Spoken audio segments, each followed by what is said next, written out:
Single dad tackled a robber in a grocery store.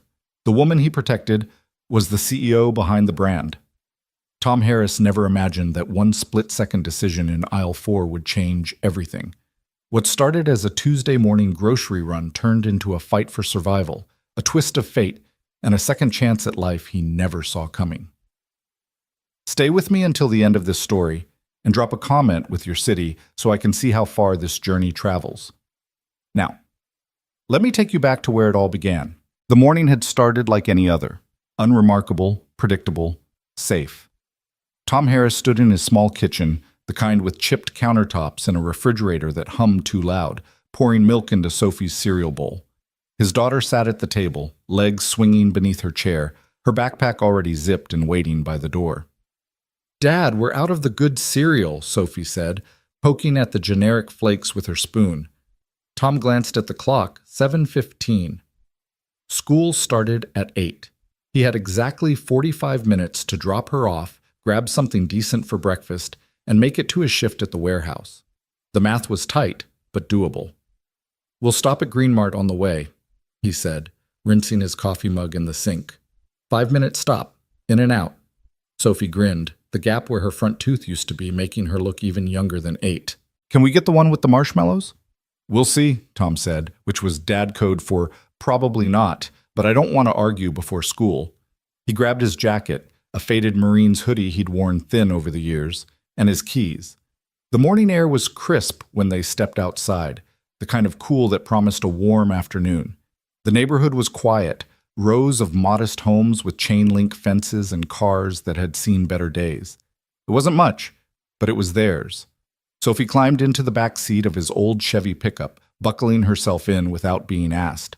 Tom caught her eye in the rearview mirror and felt that familiar tug in his chest, the one that reminded him he was doing this alone, and that every decision mattered twice as much because of it. "You excited about the field trip on Friday?"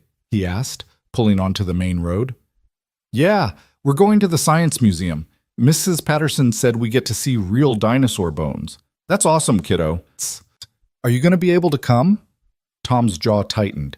He'd requested the day off 2 weeks ago, but his supervisor had been vague about approving it. The warehouse job paid just enough to cover rent, groceries, and the occasional emergency, but it didn't come with flexibility. "I'm working on it," he said. Sophie didn't push. She'd learned not to. Green Mart appeared on the left, a mid-sized grocery store with a green and white awning and a parking lot that was half full. Tom pulled into a spot near the entrance, killed the engine, and turned to Sophie. "Quick trip, okay? No wandering." "Okay, Dad." The automatic doors slid open with a mechanical hiss. Inside, the store smelled like fresh bread and floor cleaner. Fluorescent lights buzzed overhead, casting everything in that sterile grocery store glow. A handful of customers moved through the aisles, a woman with a baby in a cart, an older man reading the back of a soup can, a teenager stocking shelves. Tom grabbed a basket and made a beeline for aisle 9. Sophie trotted beside him, her sneakers squeaking on the linoleum. "There," she said, pointing at the brightly colored boxes of cereal on the top shelf. "The one with the unicorn." Tom reached up and grabbed it, tossing it into the basket, along with a gallon of milk and a loaf of bread. Simple, efficient, exactly the kind of errand that shouldn't take more than 10 minutes. They headed toward the checkout lanes. Only 2 were open. Tom picked the shorter line, 3 people ahead of them. Sophie leaned against the cart divider, humming a song she'd learned in music class. That's when Tom noticed the woman. She stood 2 lanes over, waiting with a small basket of her own. She was dressed sharply, too sharply for a Tuesday morning grocery run. White blazer, tailored black pants, heels that clicked softly when she shifted her weight. Her dark hair was pulled back in a sleek ponytail, and she carried herself with the kind of confidence that came from years of knowing exactly who she was. Tom didn't think much of it. People dressed however they wanted. Maybe she had a meeting after this. Maybe she just liked looking put together. It wasn't his business. The line moved. Tom set the basket on the conveyor belt. The cashier, a young woman with braces and a name tag that read Jenna, started scanning items. "Find everything okay?" Jenna asked, her voice cheerful in that retail-mandated way. "Yeah, thanks," Tom said. Sophie tugged on his sleeve. "Dad, can I get gum?" "Not today, Soph. But not today. She huffed, but didn't argue further. Tom pulled his wallet from his back pocket, counting the bills inside. $43 until Friday. Enough for gas and maybe one more grocery run if he stretched it. That's when the glass shattered. The sound was so sudden, so violent, that for a moment Tom's brain couldn't process it. It was like the world had split open. Customers screamed. Jenna stumbled backward, knocking over a display of candy bars. Tom's head snapped toward the entrance. A man in a black ski mask stood just inside the doorway, one hand gripping a crowbar, the other holding a semi-automatic pistol. His chest heaved, his movements jittery, like he was running on adrenaline and something else, something chemical. "Everybody down, now!" the man shouted, his voice cracking. "On the ground! Hands where I can see them!" The store erupted into chaos. Shoppers dropped to the floor, some scrambling behind shelves, others freezing in place. The teenager stocking shelves bolted toward the back of the store. The older man near the soup cans pressed himself flat against the tile, hands over his head. Tom's training kicked in before his conscious mind could catch up. He'd been a Marine for 6 years, served 2 tours overseas. Seen things that still woke him up at night, drenched in sweat, reaching for a weapon that wasn't there. That part of his life was supposed to be over. He was a dad now, a civilian. But the instincts didn't die. They hibernated. And now they roared awake. Tom's first thought was Sophie. He turned, grabbed her by the shoulders, and pulled her down behind the checkout counter. She was trembling, her eyes wide with terror. "Dad!" "Shh," Tom whispered, pressing a finger to his lips. "Stay here. Don't move. Don't make a sound." "I'm scared." "I know, baby. I know. But you need to stay quiet. Can you do that for me?" Sophie nodded, tears streaming down her cheeks. Tom's heart was a war drum in his chest. He peered around the edge of the counter, assessing the situation. The gunman was moving deeper into the store now, waving the pistol at anyone who dared to look up. He was rail-thin, his movements erratic. Addict, Tom thought. Desperate, unpredictable. "Where's the manager?" the man screamed. "I want the manager! Open the safe! Open it now or I start shooting!" Jenna whimpered, her hands shaking as she slowly raised them. "Please," she whispered. "Please don't—" "Shut up," the gunman barked, swinging the pistol toward her. Tom's muscles tensed. Every instinct told him to stay down, to protect Sophie, to wait for the police. But then he saw the woman in the white blazer. She was still standing. Maybe she'd frozen. Maybe she hadn't processed what was happening, but she was upright, visible, and the gunman was looking right at her. "You!" the man said, stalking toward her. "Yeah, you in the fancy clothes. Bet you got money. Hand over your purse. Now." The woman's voice was calm, too calm. "I don't want any trouble." "Then give me the damn purse." She reached for her bag slowly, carefully, like she was trying not to spook a wild animal, but her hands were shaking. The gunman grabbed her by the arm, yanking her forward. The woman gasped, stumbling in her heels.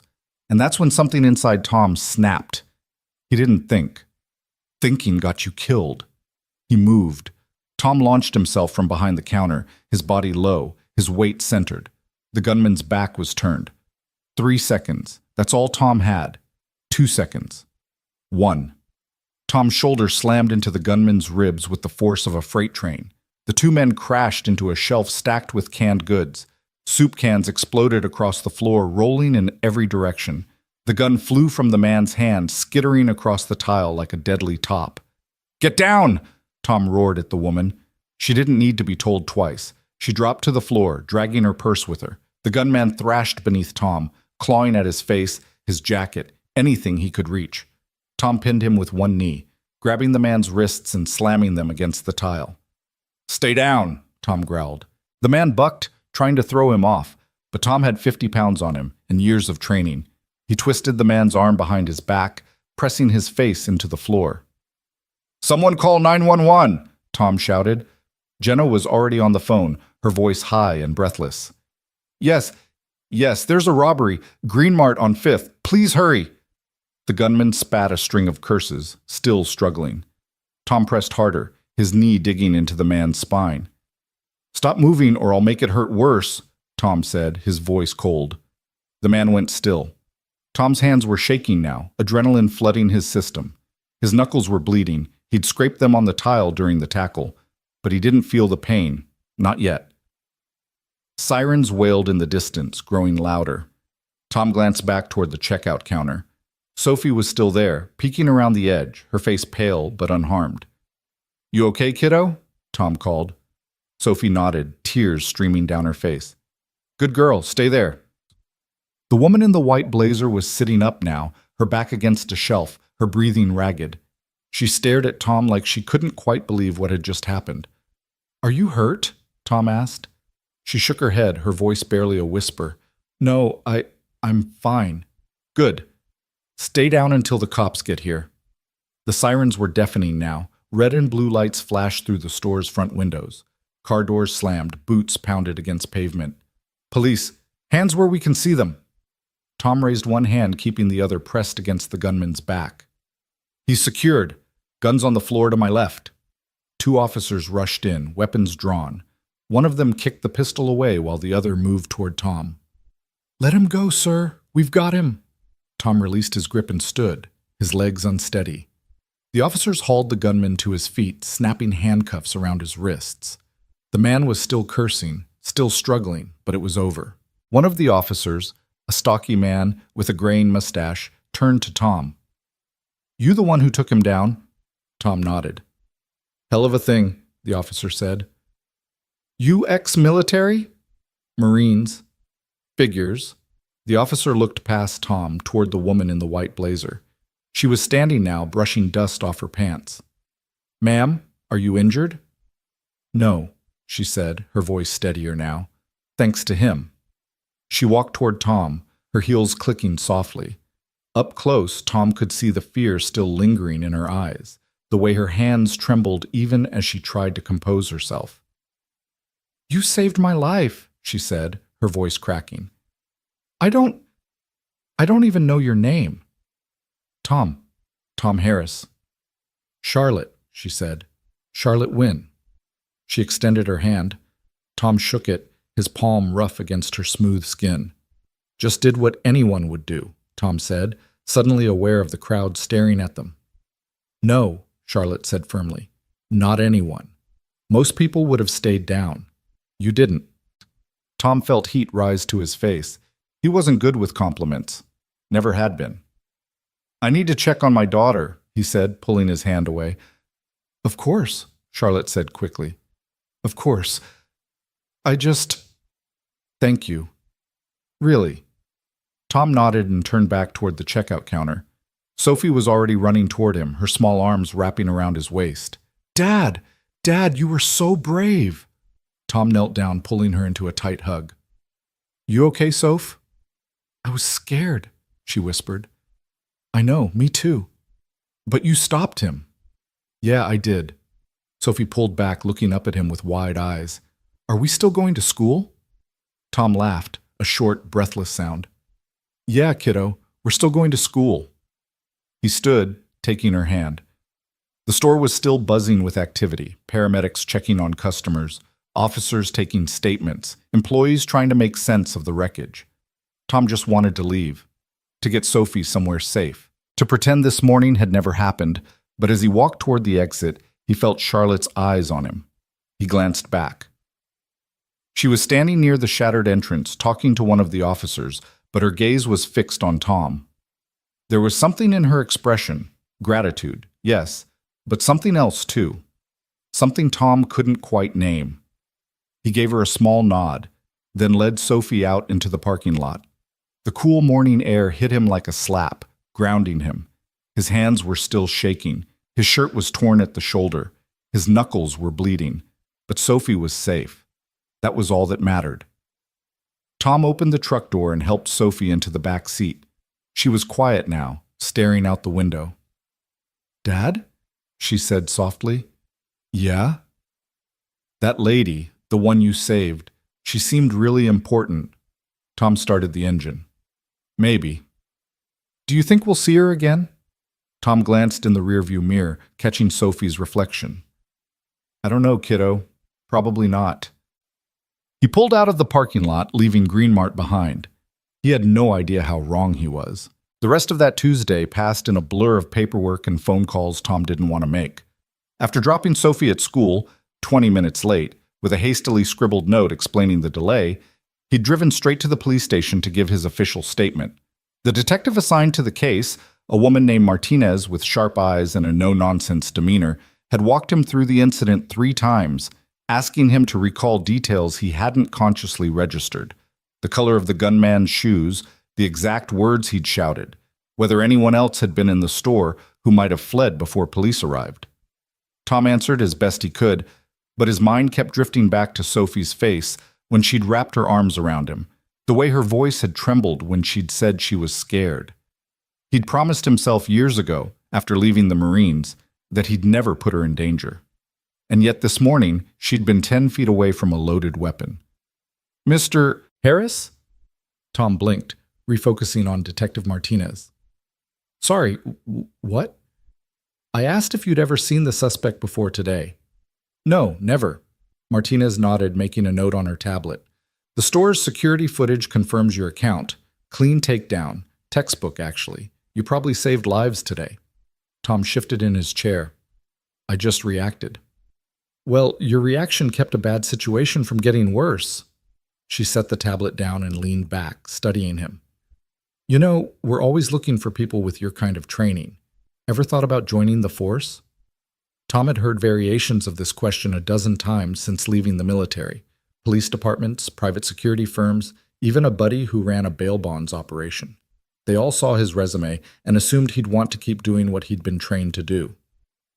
"I've got a daughter," Tom said simply. "Can't risk not coming home." Martinez's expression softened. "Fair enough." She stood, extending her hand. "You're free to go. We'll be in touch if we need anything else, but I don't anticipate that. The suspect's got priors for armed robbery. This is pretty open and shut." Tom shook her hand and left, stepping out into the afternoon sunlight. His truck was parked across the street, looking even more battered in the harsh daylight. He climbed in, started the engine, and just sat there for a moment, hands on the wheel, staring at nothing. His phone buzzed. A text from his supervisor at the warehouse. "Heard about this morning? You okay?" Tom typed back, "Yeah, be there for night shift." The response came immediately. "Take the night off. See you tomorrow." Tom should have felt relieved. Instead, he felt restless. The adrenaline from the morning had worn off, leaving him hollowed out and jittery. He drove to Sophie's school and parked across the street, even though dismissal was still 2 hours away. He just needed to be close to her, to know she was safe behind those brick walls and chain-link fences. His phone rang. Unknown number. Tom almost didn't answer, but something made him hit the green button. "Hello? Mr. Harris?" A woman's voice, professional and polite. "This is Amanda Cho calling from Wynn Foods' corporate office. I'm Ms. Wynn's executive assistant." Tom sat up straighter. "Okay. Ms. Wynn wanted me to reach out personally to thank you again for your actions this morning. She's extremely grateful." "That's not necessary," Tom said. "Really?" She insisted. There was a pause, the sound of papers shuffling. "She'd also like to invite you and your daughter to dinner this Friday evening, if you're available. Her treat, of course. She'd like to properly thank you both." Tom frowned. "That's really not—" "She was very clear that she wouldn't take no for an answer," Amanda said, a hint of amusement in her voice. "And between you and me, Mr. Harris, when Ms. Wynn makes up her mind about something, it's easier to just say yes." Tom rubbed his face. He didn't want dinner. He didn't want thanks. He just wanted this whole thing to fade into the background so he could get back to the quiet, unremarkable routine that kept Sophie safe and fed. But something in Amanda's voice told him that declining would take more energy than accepting. "Friday works," he said finally. "Wonderful. I'll text you the details. And Mr. Harris, thank you. What you did today, it matters more than you know." The call ended. Tom stared at his phone, wondering what he'd just agreed to. Friday arrived faster than Tom would have liked. He'd spent the intervening days trying to act normal, making Sophie's lunch, working his shifts at the warehouse, helping her with homework at the kitchen table, but the incident at Green Mart kept creeping back into his thoughts. He'd wake up at 3 in the morning, heart pounding, replaying the moment the gun had skittered across the tile. What if it had gone off? What if the gunmen had been faster, stronger, more desperate? "Dad, you're doing it again," Sophie said from across the table. Tom looked up from the math worksheet they were reviewing. "Doing what?" "Staring at nothing. You've been weird all week." "I'm not weird.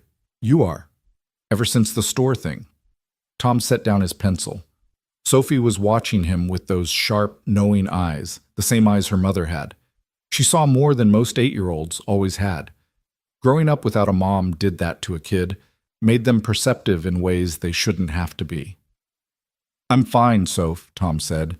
"Just thinking." "About the bad guy?" "A little." Sophie chewed her bottom lip. "Mrs. Patterson says we should talk about scary things when they happen. She says keeping them inside makes them bigger." Tom felt a pang in his chest. When had his daughter gotten so wise? "You're right," he said. We should talk about it. Are you still scared?" Sophie considered this. "Not really. I mean, it was scary when it happened, but you stopped him. So now I just feel, I don't know, kind of proud, I guess." "Proud?" "That you're my dad." She smiled, that gap-toothed grin that could break his heart and put it back together in the same moment. "You're like a superhero."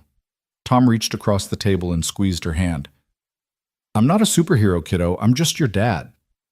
"Same thing," Sophie said. That night, Tom pulled out the only dress shirt he owned, a blue button-down he'd bought for a cousin's wedding 3 years ago, and tried to remember the last time he'd been to a nice restaurant. Sophie wore her Sunday dress, the yellow one with the white flowers, and insisted on wearing her light-up sneakers even though Tom suggested her nicer shoes. "Miss Wynne won't care about my shoes," Sophie said confidently. "You don't even know Ms. Wynne." "Yeah, but she's nice. I can tell." Tom didn't argue. They climbed into the truck and headed downtown, following the GPS directions Amanda had texted him. The restaurant was called Artisan, one of those places with a name that didn't explain what kind of food they served, and prices that probably didn't appear on the menu. Tom pulled up to the valet stand and hesitated. "You need valet parking, sir?" a young man in a black vest asked, approaching the driver's side window. Tom glanced at his truck. The dented bumper, the rust spot on the door, the check engine light that had been on for 6 months. Yeah, thanks." He helped Sophie out and handed the keys to the valet, who gave the truck a polite smile that didn't quite hide his surprise. Tom straightened his shirt, took Sophie's hand, and walked through the glass doors into a world that felt nothing like his own. The interior was all dark wood and soft lighting, with tables spaced far enough apart that conversations remained private. A piano played somewhere in the background, the melody smooth and unobtrusive. Well-dressed couples sipped wine and murmured over plates of food Tom couldn't identify. A hostess approached, clipboard in hand. "Good evening. Do you have a reservation?" "Harris, we're meeting Charlotte Wynne." The hostess's professional smile brightened. "Of course, Ms. Wynne is already here. Right this way." She led them through the dining room to a corner booth near the windows. Charlotte stood as they approached, and Tom felt that same jolt of recognition from the grocery store, the put-together elegance, the sharp intelligence in her eyes. But tonight, she looked different, softer somehow. She wore a simple black dress instead of her usual business attire, and her hair fell loose around her shoulders. "Tom," she said warmly, extending her hand. "Thank you so much for coming." "Thanks for inviting us," Tom said, shaking her hand. He gestured to Sophie. "This is my daughter, Sophie." Charlotte knelt down to Sophie's level, her smile genuine. "Hi, Sophie. I've heard you were very brave on Tuesday." Sophie tucked herself against Tom's side, suddenly shy. "I just did what Dad said." "That's still brave," Charlotte said. She straightened and gestured to the booth. "Please sit. Order anything you want. Tonight's on me." They slid into the booth, Tom positioning himself so Sophie was between him and the window. A waiter appeared immediately, reciting specials Tom barely understood, words like reduction and aioli and sous vide. Tom glanced at Sophie, who looked equally lost. "The chicken parmesan is excellent," Charlotte offered.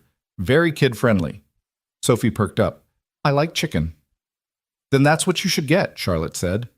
Tom ordered the same, not trusting himself to pronounce half the items on the menu. Charlotte ordered something with lamb and rosemary, along with a bottle of wine for herself and sparkling water for the table. When the waiter left, an awkward silence settled over the table. Tom wasn't good at small talk, never had been. Charlotte seemed to sense this and jumped in. "So, Sophie," she said, "what grade are you in?" "Third," Sophie said, gaining confidence. "I'm 8. Third grade. That's a good year. What's your favorite subject?" "Science. We're learning about the solar system." "That's wonderful. Do you have a favorite planet?" "Saturn. Because of the rings." Charlotte smiled. "Saturn's a great choice. When I was your age, I loved Jupiter because of the great red spot. It seems so mysterious." Sophie's eyes widened. "Do you like space?" "I do. I actually wanted to be an astronaut when I was younger." "Really? What happened?" Charlotte laughed. "I discovered I got motion sickness very easily. Turns out that's not ideal for space travel." Sophie giggled, and Tom felt something in his chest loosen. Charlotte was good with kids, natural in a way that didn't feel forced or condescending. She asked Sophie about her teachers, her friends, her favorite books, and listened to the answers like they mattered. The food arrived, and for a while they ate in companionable silence. Tom had to admit the chicken parmesan was the best he'd ever tasted. Sophie devoured hers, pausing only to tell Charlotte about the field trip to the science museum she was excited about. "That sounds amazing," Charlotte said. "Are you going with her, Tom?" Tom set down his fork. "I'm trying. Work's been complicated." Charlotte's expression shifted, something sharp and assessing flickering behind her eyes. "Where do you work?" "Warehouse on the east side. Night security." "Do you like it?" Tom shrugged. "It pays the bills." "That's not what I asked." Tom met her gaze. There was no judgment there, just curiosity. "No," he said honestly. "I don't like it. But it's what's available for someone with my background and my schedule." "Your background being military?" "Marines.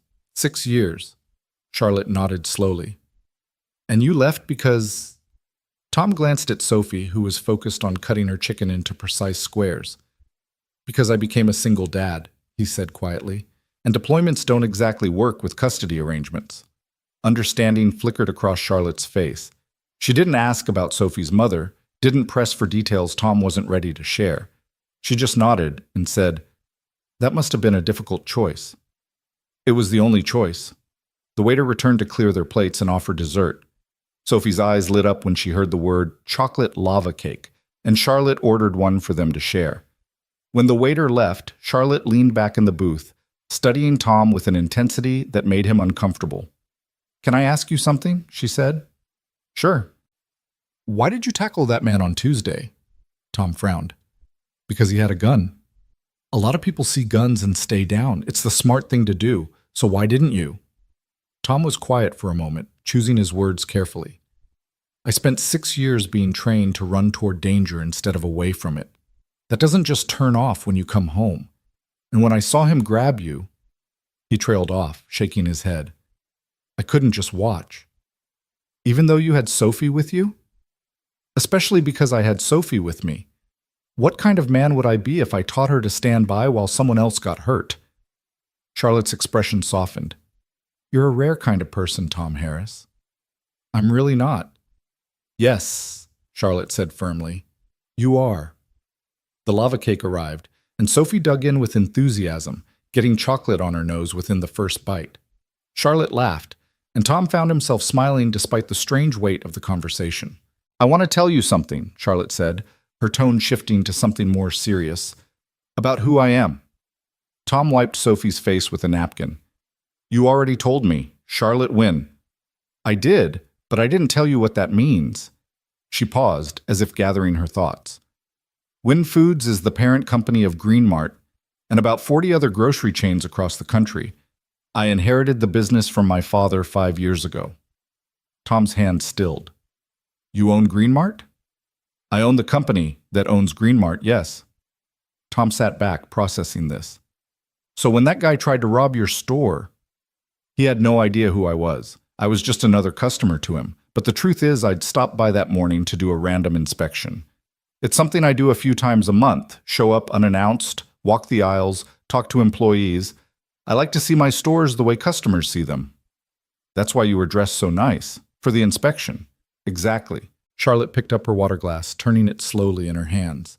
I've been thinking about Tuesday all week, Tom, about what could have happened if you hadn't been there. That man was high on something. The police confirmed it. He was unstable, unpredictable. And I was the most visible target in that store. You don't have to thank me again, Tom said. Really? I know I don't have to, but I want to. She set the glass down and looked him directly in the eye. And I want to do more than just buy you dinner. Tom felt a warning bell go off in his head. Ms. Wynne, Charlotte, please. Charlotte, I didn't do what I did because I wanted something in return. I know that. But the fact that you don't want anything makes me want to give you something even more. She leaned forward. When was the last time you applied for a job that actually interested you? Tom blinked at the sudden shift in conversation. I don't know. A while. When? Before Sophie was born, probably. Why? Because I looked you up, Tom. After Tuesday, I asked my assistant to pull whatever she could find. Honorable discharge from the Marines, commendations for leadership, advanced training in security operations. You're overqualified for night shifts at a warehouse. Tom's jaw tightened. I appreciate the research, but I'm not trying to offend you. I'm trying to understand why someone with your skills is working a job that barely pays above minimum wage. Because no one wants to hire a single dad who needs to be home by 7 every morning to make breakfast and drop his kid at school, Tom said, his voice harder than he intended. Because flexible schedules don't exist in careers that actually pay well. Because every interview I've had in the past 3 years ends the same way. We'll call you. And then they never do. The words came out harsher than he'd meant them to, and he immediately regretted it. This woman had invited them to a nice dinner, and here he was unloading his frustrations like she was his therapist. But Charlotte didn't flinch. If anything, she looked more determined. What if I told you I might have a solution, she said. To what? To all of it. The schedule, the pay, the career that actually uses what you're trained to do. Tom shook his head. Charlotte, I don't need charity. It's not charity. It's an opportunity. She pulled out her phone, tapped the screen a few times, and slid it across the table. This is a job posting that went live this morning. Head of Regional Security Operations for Wynn Foods. It's a new position. We're consolidating security protocols across all our stores in this region. The job involves site assessments, staff training, emergency response planning. Basically, exactly what you did on Tuesday, but formalized and paid properly. Tom glanced at the phone, then back at Charlotte. You can't just offer me a job. Why not? Because I tackled a guy in your store. That doesn't qualify me to run security for an entire region. Your military record qualifies you. Your instincts qualify you. The fact that you kept your head in a crisis and neutralized a threat without anyone getting hurt qualifies you. Charlotte's voice was steady, brooking no argument. I need someone I can trust in this role, Tom. Someone who doesn't just see it as a paycheck. And after Tuesday, I know you're that person. Tom looked down at Sophie, who had chocolate smeared on her cheek and was watching the conversation with wide, curious eyes. What's the catch? He asked quietly. No catch. The position comes with full benefits, health, dental, vision, 401k matching. The salary is competitive and the hours are flexible. You'd work primarily during school hours with the occasional evening meeting, but nothing that would prevent you from being home for Sophie.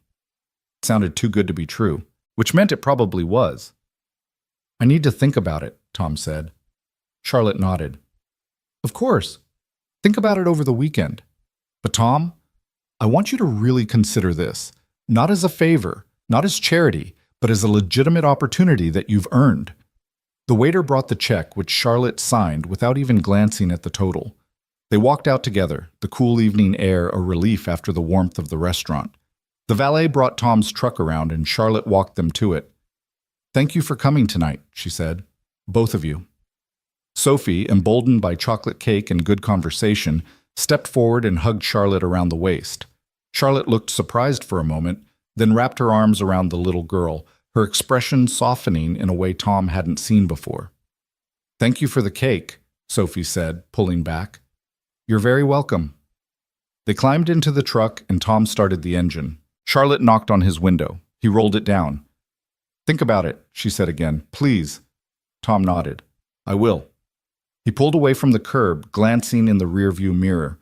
Charlotte stood on the sidewalk, watching them go, her figure growing smaller as they turned the corner. "Dad?" Sophie said. "Yeah? Are you going to take the job?" "I don't know, kiddo." "I think you should." "Why's that?" "Because you always tell me to try new things, even when they're scary." Tom smiled despite himself. "When did you get so smart?" "I've always been smart. You just don't always listen." That weekend, Tom barely slept. He pulled up the job posting Charlotte had shown him and read it a dozen times. The requirements matched his background almost perfectly. The salary was double what he made at the warehouse, enough to finally fix the truck, to put money into savings, to maybe even think about moving to a better neighborhood. The benefits alone were worth more than he'd seen in years, but doubt gnawed at him. What if he wasn't good enough? What if Charlotte was only offering because she felt obligated? What if he took the job and failed and ended up worse off than before? Monday morning, he dropped Sophie at school and drove to the warehouse to give his 2 weeks' notice. His supervisor, a gruff man named Dale, who'd always been fair if not particularly friendly, took the news with a shrug. "Can't say I'm surprised," Dale said. "You were always overqualified for this gig. Where you headed?" "Corporate security job," Tom said. "Better hours." "Good for you, man. Good luck." Tom left feeling lighter and more terrified than he had in years. That afternoon, he called the number Amanda had given him. "Win Foods, Amanda Cho speaking." "Hi, Amanda. This is Tom Harris." "Tom, how are you?" "I'm good. Listen, I've been thinking about the position Charlotte mentioned. Is the offer still open?" There was a pause, then Amanda's voice came back bright with enthusiasm. "Absolutely. When can you come in for an interview?" "An interview?" Tom frowned. "I thought, Ms. Wynn insists on doing this properly. She doesn't want you to feel like you're being handed anything. She wants you to earn it, same as anyone else would." Tom felt a surge of respect for Charlotte. She wasn't offering charity. She was offering a real chance. "I can do tomorrow," he said. "Late morning?" "Perfect. I'll send you the address. And Tom, don't be nervous. You've got this." Tuesday morning, Tom put on his blue dress shirt for the second time in a week and drove downtown to the Wynn Foods corporate office. The building was sleek and modern, all glass and steel, rising 15 stories above the street. Tom parked in the visitor lot and took the elevator to the 10th floor, where Amanda greeted him with a warm smile. "Right this way, Tom. Ms. Wynn is expecting you." She led him down a hallway lined with photos of grocery stores, farms, and smiling employees. At the end of the hall was a corner office with floor-to-ceiling windows overlooking the city. Charlotte stood behind her desk, talking on the phone. She gestured for Tom to enter, holding up one finger to indicate she'd be just a moment. Tom stepped inside, taking in the space. It was professional but not cold. Bookshelves lined one wall, filled with business texts and what looked like family photos. A small sitting area near the windows held 2 chairs and a coffee table. Charlotte ended her call and came around the desk, extending her hand. "Tom, thank you for coming." "Thanks for seeing me." They shook hands and Charlotte gestured to the sitting area. "Let's sit here. This doesn't need to be a formal interrogation." Tom sat, and Charlotte took the chair across from him. She had a folder in her lap, his resume, he realized, along with what looked like his military records. "I've reviewed your background," Charlotte began. "It's impressive. 6 years active duty, 2 tours overseas, training in tactical operations, leadership roles. Why did you leave?" Tom had expected this question. "I became a single father. The military and custody don't mix well." "Sophie's mother?" "Died when Sophie was 2, car accident." Charlotte's expression shifted, sympathy flickering across her face. "I'm so sorry." Tom nodded, the old grief surfacing briefly before he pushed it back down. "It's been 6 years. We're doing okay." "I can see that. Sophie's a wonderful kid." "She is." Charlotte consulted her notes. "Since leaving the military, you've worked primarily in warehouses and overnight security positions, mostly minimum wage or slightly above. Why haven't you pursued security management roles?" "Because they require availability that I don't have. Night shifts, weekends, on-call hours. I can't do that to Sophie." Understood. Charlotte set the folder aside and leaned forward. Let me tell you what this role actually entails. Win Foods operates 43 stores across this region. Right now, each store handles its own security, local contracts with different companies, no standardized protocols, no oversight. It's inefficient and, as we saw last week, potentially dangerous. I want to change that.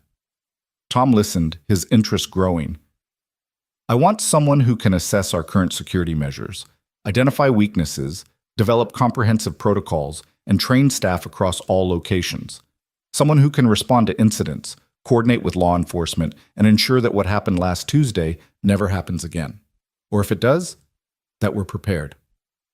That's a big job, Tom said. It is, which is why I need the right person. Someone with tactical training, leadership experience, and the ability to think clearly under pressure. Charlotte met his gaze. Someone like you. What about my schedule? Sophie gets out of school at 3. Most of your work would happen during business hours, site visits, meetings, training sessions. There might be occasional evenings, but we'd work around your schedule. And if an emergency happens, we have other staff who can respond. Tom processed this. It was exactly what he'd been looking for, the kind of role that matched his skills and his needs. But the doubt crept back in. Why me? He asked. You could hire someone with corporate security experience, someone who knows your industry. I could, Charlotte agreed. But they wouldn't have stopped that robbery. They wouldn't have risked themselves to protect a stranger. This job isn't just about writing protocols and conducting audits, Tom. It's about genuinely caring whether people are safe, and you've already proven you do. Tom was quiet, weighing his options. This was the chance he'd been waiting for, a real career, stability for Sophie, a future that didn't involve counting pennies until the next paycheck. When would I start? He asked. Charlotte's face broke into a smile. Is that a yes? It's a yes. Then you start Monday. Welcome to Win Foods, Tom. They shook hands again, and this time Tom felt the weight of the moment, the shift from one life to another, from survival mode to something more. Charlotte walked him to the door, promising that Amanda would send over all the paperwork. Tom, Charlotte said as he was leaving. He turned. Thank you for taking a chance on this. And on me. I think it's the other way around, Tom said. Maybe it's both. Tom left the office feeling like he was walking on air. He called Sophie's school from the parking lot, asking if he could pick her up early. When he arrived, Sophie came running out, confused but excited. What's wrong? She asked, climbing into the truck. Nothing's wrong. Everything's right. Tom pulled her into a hug. I got the job, Soph. Sophie squealed, wrapping her arms around his neck. Really? Really. Does that mean we can get the good cereal now? Tom laughed, the sound breaking free from a place deep in his chest. Yeah, kiddo, we can get the good cereal. They drove to Green Mart, the same store where everything had changed a week ago. Tom parked near the entrance and they walked in together. The shattered glass had been replaced, the shelves restocked. It looked like nothing had ever happened, but everything had. Tom grabbed a cart and let Sophie pick whatever cereal she wanted. The one with marshmallows, the one with chocolate, the one shaped like stars. He didn't care about the cost. For the first time in years, he didn't have to. As they walked through the aisles, Tom felt eyes on him. A few employees whispered, nodding in his direction. One of them, the cashier, Jenna, from that morning, waved shyly. You're a hero, Sophie said, noticing the attention. I'm not a hero. I'm just your dad. Same thing, Sophie said again, grinning. They checked out, and as Tom loaded the bags into the truck, his phone buzzed. A text from Charlotte. Congratulations. See you Monday. And Tom, thank you again for everything. Tom smiled, pocketing his phone. Monday couldn't come fast enough. Monday arrived with the kind of nervous energy Tom hadn't felt since his first day of boot camp. He'd been up since 5, unable to sleep, running through mental checklists of everything he needed to remember. Sophie had noticed his restlessness at breakfast, watching him pace the kitchen while his coffee grew cold. You're going to do great, Dad, she'd said, spooning cereal into her mouth. Just be yourself.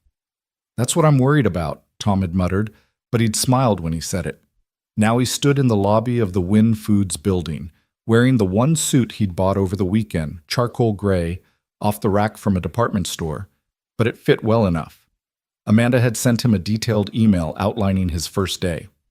Orientation at 8, meetings with department heads at 9 and 10, lunch with Charlotte at noon, then an afternoon tour of the nearest Green Mart location. The elevator doors opened on the 10th floor, and Amanda was waiting with that same warm smile. "Tom, right on time. How are you feeling?" "Terrified," Tom admitted. Amanda laughed. "That's normal. Come on, let's get you set up." She led him through a maze of hallways to a small office near the back of the building. It wasn't large, just enough room for a desk, 2 chairs, and a filing cabinet. But it had a window that looked out over the parking lot, and there was a photo frame on the desk waiting to be filled. "This is yours," Amanda said. "Computer's already set up with your login credentials. HR will come by in about 20 minutes to get your paperwork sorted. Any questions?" Tom looked around the space, still not quite believing it was real. "No, thank you." "Don't thank me. You earned this." Amanda checked her watch. "I'll come get you when it's time for your first meeting. In the meantime, make yourself comfortable." She left, closing the door behind her. Tom stood in the center of the office, taking it in. His own space. His own desk. A job where people called him by his name instead of just the night guy. He sat down, the chair creaking slightly under his weight, and logged into the computer. His inbox was already full. Welcome messages from various departments, training modules to complete, security reports from the past 6 months flagged for his review. Tom opened the first report and started reading, his military training kicking in as he analyzed incident patterns and response times. 20 minutes passed in what felt like 5. A knock on the door pulled him from the data. "Come in." A woman in her 50s entered, carrying a stack of folders. "Tom Harris, I'm Patricia from HR. Ready to make this official?" The paperwork took longer than expected. Tax forms, direct deposit authorizations, benefits elections, emergency contacts. Patricia walked him through each document with practiced efficiency, explaining insurance options and retirement contributions in terms that actually made sense. When they reached the emergency contacts section, Tom hesitated. "Just put Sophie's school," he said. "And my neighbor, Mrs. Chen. She watches Sophie sometimes." Patricia didn't ask about other family, about a partner or parents or siblings. She just wrote down the information and moved on, and Tom was grateful for her discretion. By the time they finished, it was 8:55. Amanda appeared at his door exactly on schedule. "Ready for the fun part?" she asked. Tom followed her to a conference room where 3 people waited around a table. Amanda made introductions. David Chen, VP of Operations, a man in his 40s with wire-rimmed glasses and a firm handshake. Lisa Martinez, Regional Manager for the Eastern Stores, a woman about Tom's age with sharp eyes and a business-like demeanor. And Robert Hayes, Head of Legal, older, gray-haired, with the cautious expression of someone who'd seen too many lawsuits.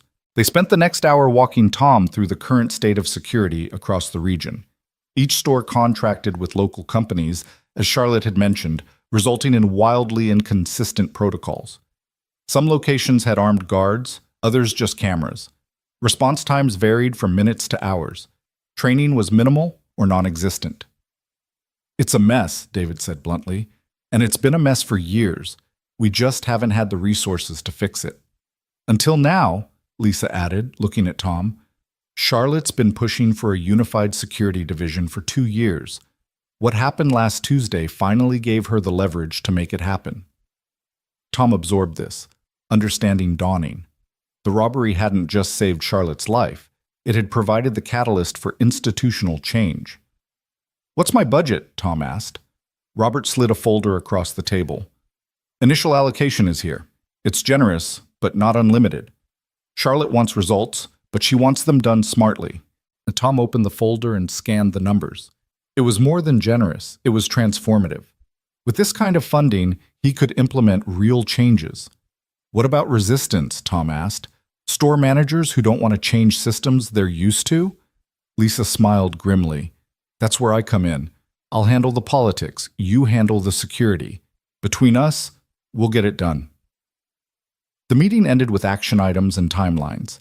Tom's head was spinning with information, but he felt energized rather than overwhelmed.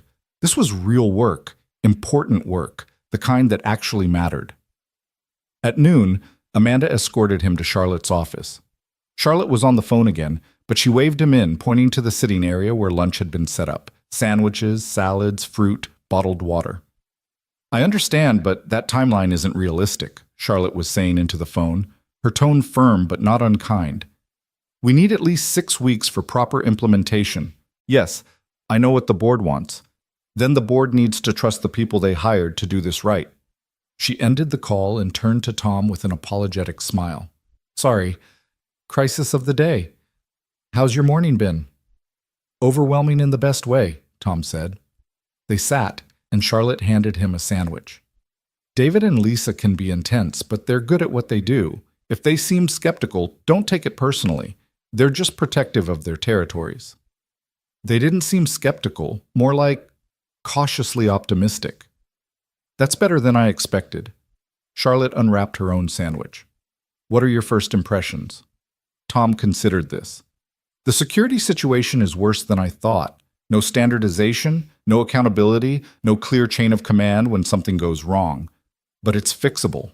I just need time and cooperation. You'll have both. What do you need from me? Authority to make changes. When I recommend a new protocol or a different vendor, I need to know you'll back me up. Charlotte met his gaze. You have it. I hired you because I trust your judgment. Don't make me regret it. I won't. They ate in comfortable silence for a moment, then Charlotte said, How's Sophie handling the transition? She's excited, doesn't fully understand what it means yet, but she knows things are changing for the better. She's a sweet kid. You've done a good job with her. Tom felt that familiar tightness in his chest.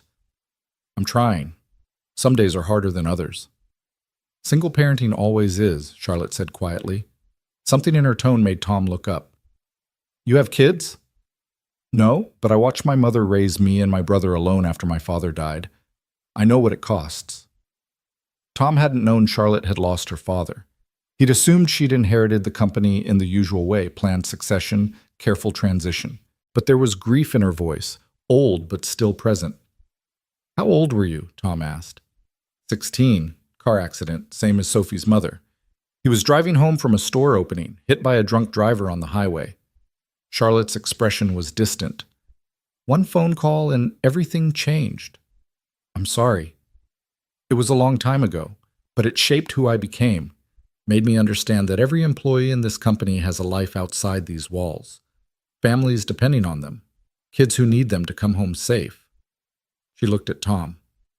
That's why this security position matters so much to me. It's not just about protecting assets or minimizing liability. It's about making sure people like you, like my father, get to go home at the end of the day. Tom understood then why Charlotte had been so insistent about hiring him. This wasn't about gratitude or obligation. It was personal. I'll do everything I can to make that happen, Tom said. I know you will. They finished lunch, and Charlotte walked him down to the parking lot where Lisa was waiting to drive him to the first store tour. The afternoon passed in a blur of locations and introductions. Lisa took him to 3 different Green Mart stores, each with its own quirks and challenges. At the first, the security cameras hadn't worked in 6 months. At the second, the contracted guard spent most of his shift on his phone. At the third, there were no panic buttons for employees, no emergency protocols, no clear evacuation routes. Tom took notes on everything, his mind already formulating solutions. By the time Lisa dropped him back at the office at 4:30, he had filled an entire notebook with observations and recommendations. He drove to Sophie's school, arriving just as the after-school program was ending. Sophie ran out with her backpack bouncing, her face bright with curiosity. How was it? She demanded before she'd even climbed into the truck. Long, good, a lot to learn. Did you see Ms. Charlotte? I had lunch with her. Sophie's eyes went wide. Really? What did you eat? Sandwiches. Boring, Tom laughed. What about you? How was school? We started our space unit today. Mrs. Patterson brought in a model of the solar system and everything. Sophie launched into an enthusiastic description of planetary orbits and asteroid belts, and Tom listened, grateful for the normalcy after a day of so much change. That night, after Sophie was in bed, Tom sat at the kitchen table with his laptop, reviewing the security reports he'd been sent. Incident logs from the past year painted a troubling picture. Shoplifting was constant, employee theft not uncommon, and there had been 3 armed robberies in the region in the past 6 months. The one at his Green Mart had just been the most recent. Tom created a spreadsheet categorizing incidents by type and location, looking for patterns. Certain stores were hit repeatedly. Others had gone years without major problems. The difference, he realized, wasn't location or demographics. It was management. Stores with engaged, trained staff had fewer incidents. Stores where employees felt like interchangeable parts had more. He made a note. Security isn't just cameras and guards. It's culture. The weeks that followed fell into a rhythm. Tom spent his days visiting stores, meeting with managers, assessing vulnerabilities.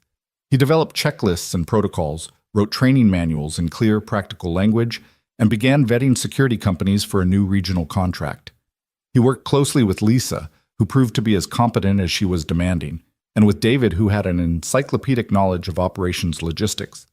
Charlotte checked in regularly, sometimes in scheduled meetings, sometimes in quick emails, occasionally in person when she was visiting stores. She never micromanaged, but she was always aware of his progress, offering support when he needed it, and space when he didn't. Sophie adjusted to their new routine with the resilience of children. She liked that Tom was home for dinner every night now, that he could help with homework without fighting exhaustion, that weekends felt less like survival and more like actual family time. They went to the Science Museum for her field trip, and Tom was there in the front row, taking pictures while Sophie explained the difference between asteroids and comets to anyone who would listen. One evening in late October, about 6 weeks into his new job, Tom was working late at the office, finalizing a contract proposal when Charlotte knocked on his door. "Burning the midnight oil?" she asked. Tom glanced at the clock. 7:15. "Sorry, I didn't realize how late it was. Sophie's at Mrs. Chen's. I should go get her." "Before you do, can I steal 5 minutes?" "Of course." Charlotte sat in the chair across from his desk, and Tom noticed she looked tired. Not physically, she was as polished as ever, but there was a weariness in her eyes that hadn't been there before. "I just came from a board meeting," she said. "They wanted an update on the security overhaul." Tom felt his stomach tighten. "How'd it go?" "Better than expected, thanks to you. Your incident reports show a 20% reduction in theft across the region since you implemented the new protocols. Response times are down. Employee satisfaction is up. Apparently, people feel safer at work when they know someone actually cares about their safety." Tom relaxed slightly. "That's good. It's better than good. It's exactly what I needed to justify the budget expansion." Charlotte leaned forward. "I want to roll this out company-wide, Tom. All 200 stores, not just this region. And I want you to lead it." Tom blinked. "Company-wide?"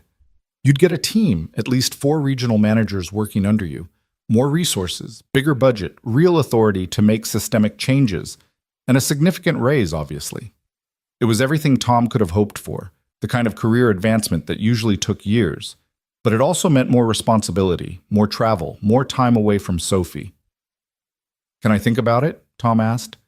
Charlotte looked surprised, then thoughtful. "Of course. Take as long as you need. But Tom, you've earned this. Don't let doubt talk you out of something you deserve." After she left, Tom sat in his office, staring at the dark window. The reflection looking back at him was a stranger, someone successful, someone valued, someone with a future that extended beyond the next paycheck. He wasn't sure he recognized that person yet. He picked up his phone and called Mrs. Chen. "Hi, Mrs. Chen. I'm so sorry I'm running late. I'll be there in 20 minutes. "No rush, Tom. Sophie and I are making dumplings. Take your time." When Tom arrived at Mrs. Chen's small apartment, he found Sophie at the kitchen table, carefully folding dough around filling, her tongue stuck out in concentration. Mrs. Chen, a tiny woman in her 70s who'd emigrated from Taiwan 50 years ago, supervised with gentle corrections. "Not too much filling or it will burst," Mrs. Chen was saying. "There, like that. Perfect." Sophie looked up when Tom entered. "Dad, look, I made 6 dumplings." "They're beautiful, Soph," Mrs. Chen waved him to a chair. "Sit, sit. You're just in time for dinner." Tom started to protest. He'd already imposed enough, but Mrs. Chen was already filling a bowl with steaming dumplings and setting it in front of him. The first bite transported him somewhere else entirely, the flavors complex and comforting. "Mrs. Chen, these are incredible." Old family recipe, she said, pleased. My mother taught me, I teach Sophie. This is how traditions survive. They ate together, Sophie chattering about her day while Mrs. Chen listened with the patience of someone who genuinely enjoyed children's company. Tom felt the tension from the office slowly drain away. After dinner, Tom helped clean up while Sophie carefully packed the leftover dumplings into containers. Mrs. Chen, Tom said quietly while Sophie was distracted. Can I ask you something? Of course. If you had a chance to do something really big for your career, but it meant being away from your kid more, not all the time, just more than now, would you do it? Mrs. Chen dried a plate thoughtfully. Is this hypothetical?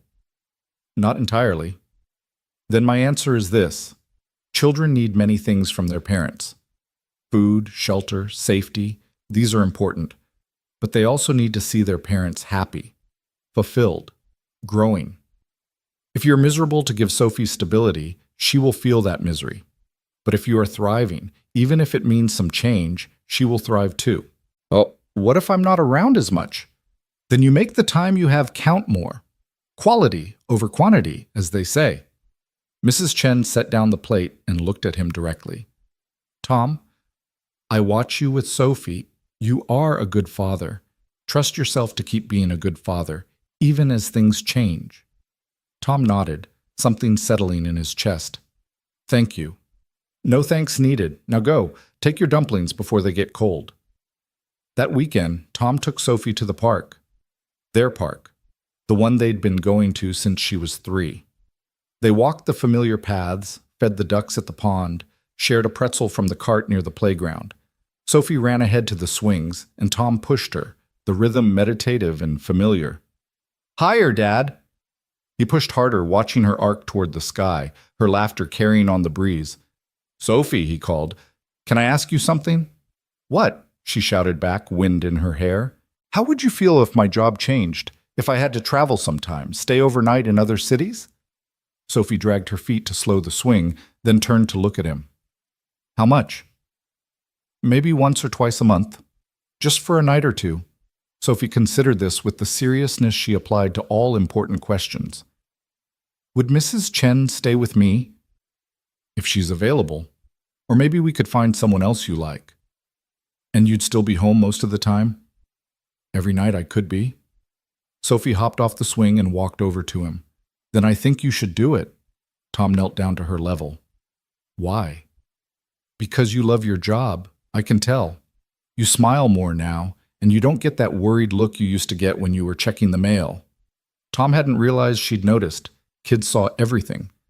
I do love my job, he admitted, but I love you more. I know, that's why it's okay. Sophie hugged him, her small arms strung around his neck. Plus, if you travel, you can bring me back those little soaps from the hotel. Tom laughed, the sound breaking free from somewhere deep. Deal. Monday morning, he walked into Charlotte's office without an appointment. She looked up from her computer, surprised. Tom, everything okay? I thought about your offer, he said. I'm in. Charlotte's face broke into a smile. Yeah? Yeah. On one condition. Name it. I need travel to be scheduled at least 2 weeks in advance when possible, and I need guaranteed backup so I'm never stuck overnight unexpectedly. Sophie comes first, always. Done, Charlotte said without hesitation. Anything else? That's it.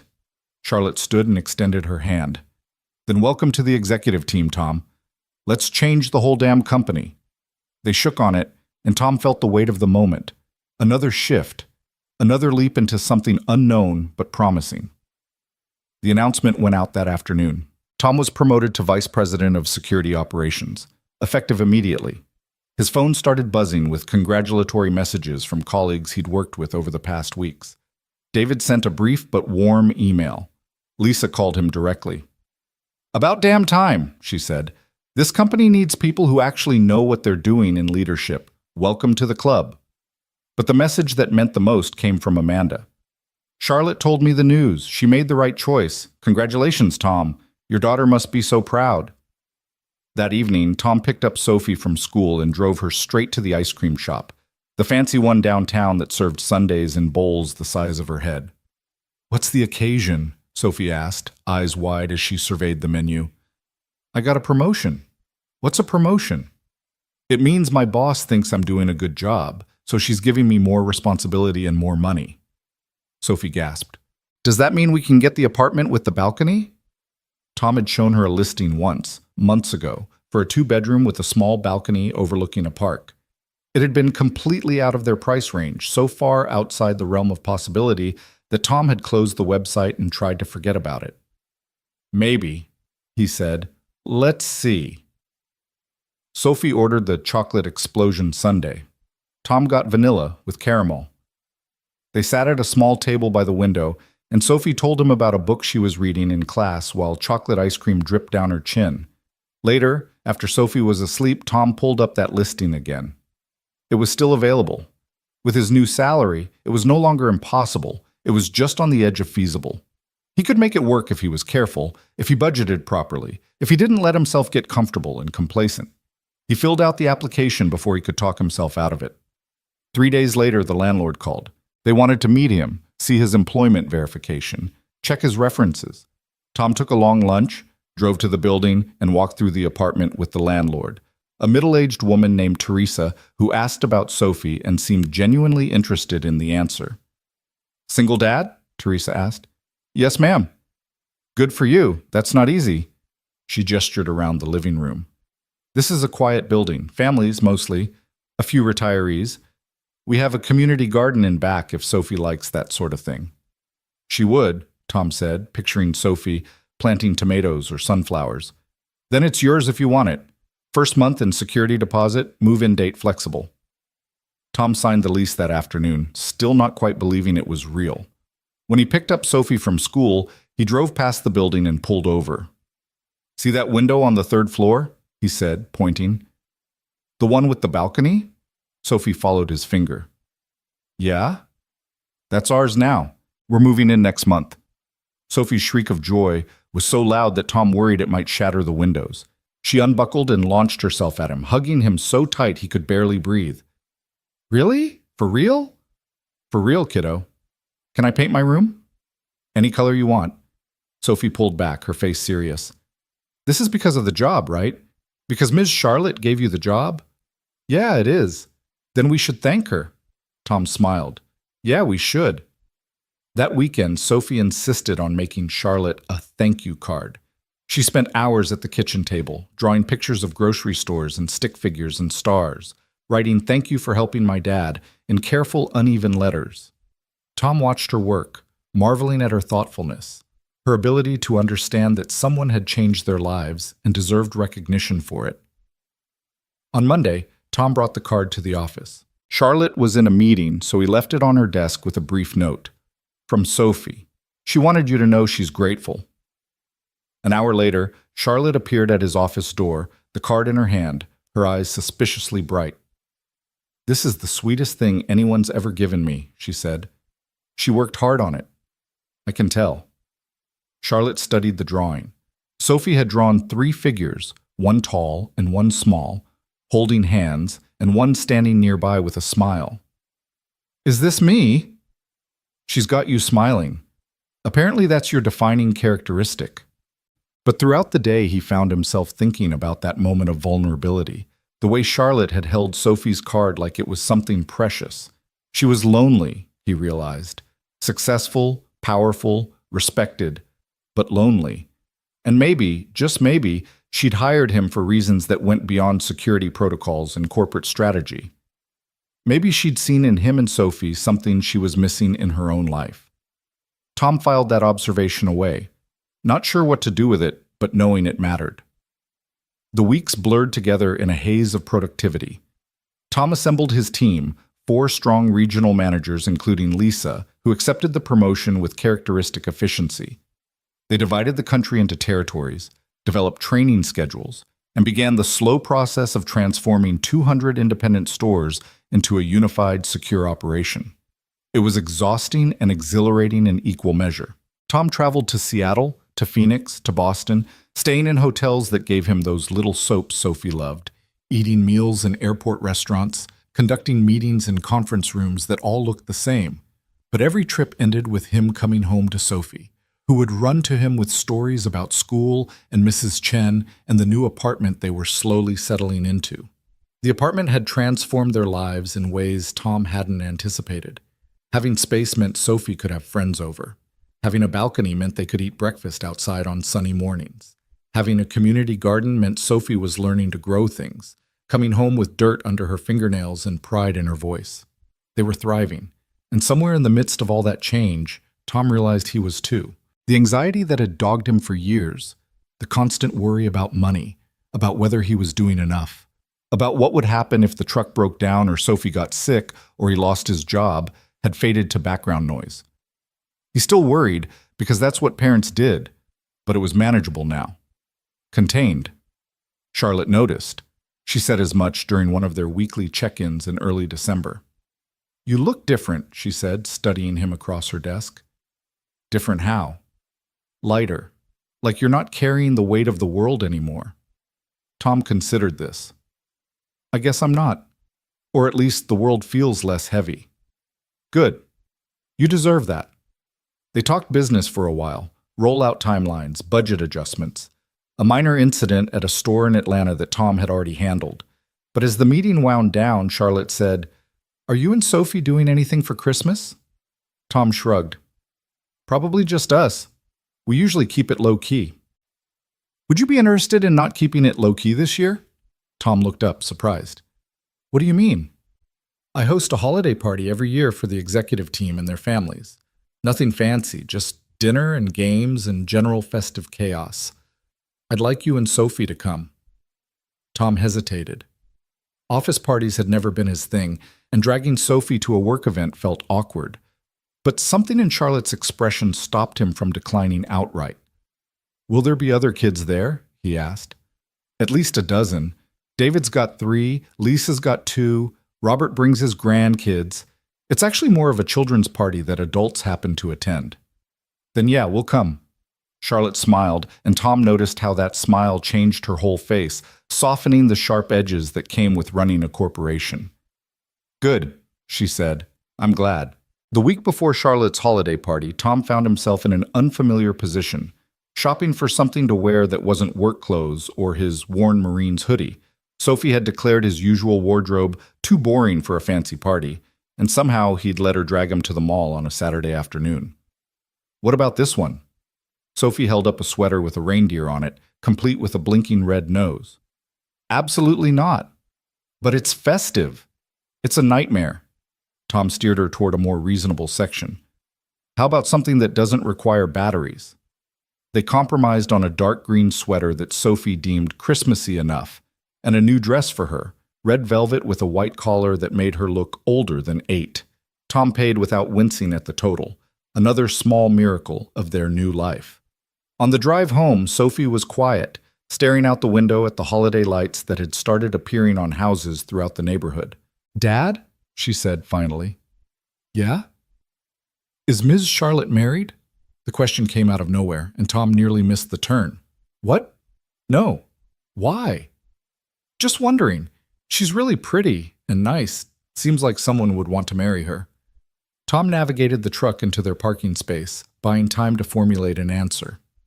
"Being married isn't something everyone wants, Soph, and Ms. Charlotte's probably busy running her company. Too busy for a family? I don't know. That's her business, not ours." Sophie unbuckled her seatbelt but didn't move to get out. "Do you think you'll ever get married again?" Tom's hands tightened on the steering wheel. They'd had versions of this conversation before, usually prompted by something Sophie saw at school, a friend's parent getting remarried, a classmate talking about stepmoms or stepdads. Each time, Tom had deflected gently, not ready to confront the question himself. "Maybe someday," he said carefully. "But right now, I'm pretty happy with how things are. Just you and me." "Me too," Sophie said quickly. "I'm not saying I want you to get married. I was just curious." But Tom caught something in her voice, a wistfulness that made him wonder what she wasn't saying. Did she want a mother figure? Was she lonely for that kind of relationship? Or was this just idle 8-year-old curiosity with no deeper meaning? He filed it away to think about later, when he wasn't so tired. The night of the party, Tom spent 20 minutes trying to tame his hair into something presentable before giving up. Sophie emerged from her room in the red dress, her hair pulled back with clips that Mrs. Chen had helped her arrange that afternoon.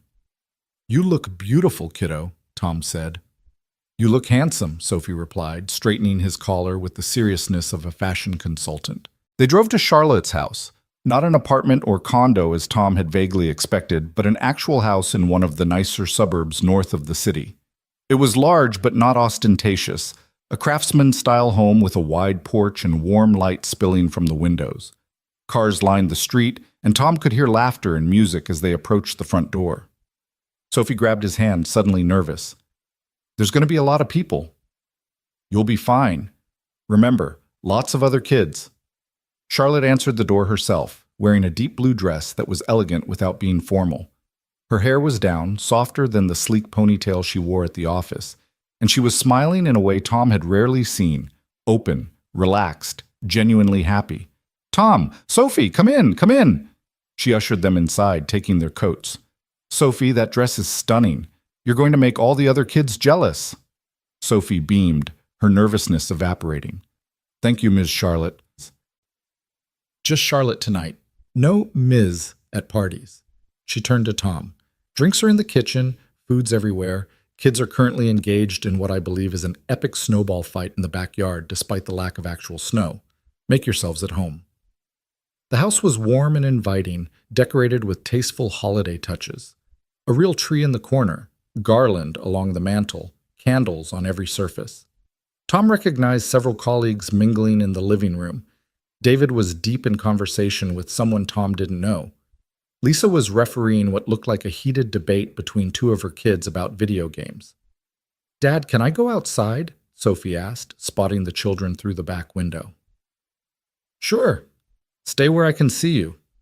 Sophie took off, and Tom found himself standing awkwardly in the entryway, not quite sure how to navigate a social situation that wasn't about work or parenting.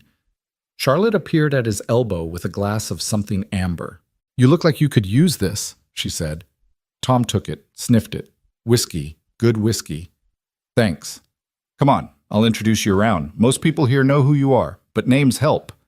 She guided him through the room, making introductions that Tom immediately forgot, until they reached a corner where a man about Tom's age stood alone, watching the chaos with an amused expression. "Tom, this is my brother Michael. Michael, this is Tom Harris, our new VP of Security." Michael extended his hand, his grip firm. "The grocery store hero. Charlotte's told me all about you." "Has she?" Tom shot Charlotte a look. Charlotte had the grace to look embarrassed. "I may have mentioned you once or twice." "More like a dozen times," Michael said with a grin. "Apparently you're single-handedly transforming corporate security standards across the industry." "I'm just doing my job." "That's what all the good ones say." Michael sipped his drink. "What branch were you?" "Marines. You?" "Army, 2 tours in Afghanistan before I smartened up and became a boring civilian." He gestured around the room. "Charlotte guilt trips me into coming to these things every year. I live in Denver now, only come back for holidays." They talked for a while about military life, the adjustment to civilian work, the strange disconnect of going from combat zones to corporate meetings. Michael was easy to talk to, with none of the pretension Tom sometimes encountered in Charlotte's world. He worked as an EMT, he explained, because sitting behind a desk made him want to crawl out of his skin. "Charlotte doesn't get it," Michael said. "She's wired for this kind of life, the strategy, the politics, the long game. Me, I need to know I helped someone today, right now, tangibly. We're built different." Tom glanced across the room where Charlotte was laughing with a group of employees, completely in her element. "She's good at what she does." "She is. But it's lonely at the top, you know? Dad used to say that. Charlotte saw him work himself into an early grave, and now she's doing the same thing." Michael's expression turned serious. "She needs people in her life who aren't employees or board members, friends, real ones." Tom wondered why Michael was telling him this, what subtext he was supposed to be picking up. Before he could ask, Sophie appeared at his side, cheeks flushed from running. "Dad, there's a game room downstairs with a pool table and everything. Can I go play?" "Sure, be careful." She darted off, and Michael smiled. "Cute kid." "How old?" 8 going on 20. "They grow up fast." Michael drained his glass. I should make the rounds. Good talking to you, Tom. Don't be a stranger. Charlotte needs more people around who aren't afraid to tell her when she's being ridiculous. He walked away, leaving Tom to process that strange conversation. Was Michael trying to tell him something about Charlotte, or just making small talk? The evening progressed in a pleasant blur. Tom found himself in surprisingly comfortable conversations with people he'd only known in professional contexts. David turned out to be a passionate home brewer who spent 20 minutes describing his latest IPA experiment. Lisa's husband was a high school teacher with strong opinions about education reform. Robert, the legal head Tom had always found intimidating, showed him pictures of his grandchildren and waxed poetic about retirement plans. Dinner was a buffet-style feast: ham, turkey, sides that kept appearing from the kitchen, desserts that covered an entire table. Tom filled a plate and found a spot near the window where he could keep an eye on Sophie, who was now engaged in an intense board game with 3 other kids. Charlotte materialized beside him with her own plate. Mind if I join you? It's your house. True, but I'm trying to be polite. She sat, and they ate in comfortable silence for a moment. So, what do you think? Too overwhelming? It's nice, really nice. I haven't been to something like this in, I can't remember how long. You should come to things more often. You're part of the leadership team now. That comes with social obligations, I'm afraid. I'm not great at social obligations. Charlotte laughed. Could have fooled me. You've been working the room like a natural. That's just survival instinct. Small talk is harder than combat sometimes. I believe that. Charlotte pushed food around her plate. Can I ask you something personal? Tom tensed slightly. Okay. What made you decide to stay after Sophie's mother died? To leave the military and become a single dad instead of, I don't know, finding family to help or considering other options? Tom set down his fork, the question hitting deeper than Charlotte probably intended. Because she was mine, my responsibility, my daughter, my job to raise. And because I loved her more than I loved the Corps, which was something I didn't think was possible until it happened. You ever regret it? The choice? Never. The circumstances that forced it? Every day. Tom looked at Sophie across the room, her face bright with concentration as she moved a game piece. She's the best thing I ever did. Even on the hard days, especially on the hard days, she's worth everything I gave up. Charlotte was quiet, and when Tom looked at her, he saw something raw in her expression, longing, maybe, or grief for paths not taken. I wanted kids, Charlotte said softly. When I was younger, I had this whole plan. Build the career first, find the right partner, then start a family by 35. Very organized, very controlled. She smiled without humor. Then Dad died and I inherited the company at 24. Suddenly I was responsible for thousands of employees and their families, and my own plans just evaporated. I kept thinking I'd have time later, but later never came. It's not too late, Tom offered. I'm 42, single, married to a corporation that demands everything I have. It feels pretty late. She shook her head. Sorry, this is heavy conversation for a party. I don't know why I'm telling you this. Maybe because I understand what it means to choose one life and lose another in the process. Charlotte met his eyes, and something passed between them: recognition, understanding, a shared acknowledgement of roads not traveled and prices paid. For a moment, Tom felt like he was seeing the real Charlotte, not the CEO or the boss or the polished executive, but the woman underneath all those roles who was just as uncertain and human as anyone else. Charlotte! Amanda appeared, slightly breathless. Sorry to interrupt, but David needs you. Something about next quarter's projections. Charlotte sighed, the vulnerable moment closing like a door. Work never stops, even at parties. She stood, touching Tom's shoulder briefly. Thank you for coming tonight. It means a lot. She disappeared into the crowd, and Tom was left alone with his thoughts and his half-eaten plate of food. Michael's words echoed in his head. She needs people in her life who aren't employees or board members. But what was Tom supposed to do with that information? He worked for Charlotte. She'd given him everything: the job, the career, the stability that had transformed his and Sophie's lives. Getting involved beyond that, even as a friend, felt complicated in ways Tom wasn't equipped to navigate. The party wound down around 9. Kids started getting cranky, parents made noises about bedtimes and early mornings. Tom found Sophie in the game room, teaching two younger kids how to play pool with adorable seriousness. "Time to go, Soph." "Already?" She looked disappointed but didn't argue, saying goodbye to her new friends with promises to maybe see you next time. They found Charlotte in the kitchen, loading the dishwasher despite several offers of help from lingering guests. "Thank you for having us," Tom said.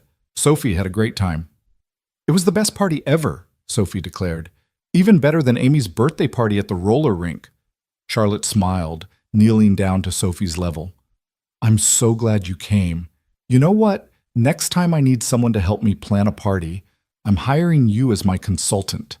Sophie's eyes went wide. "Really? Really? You clearly know what makes a party successful."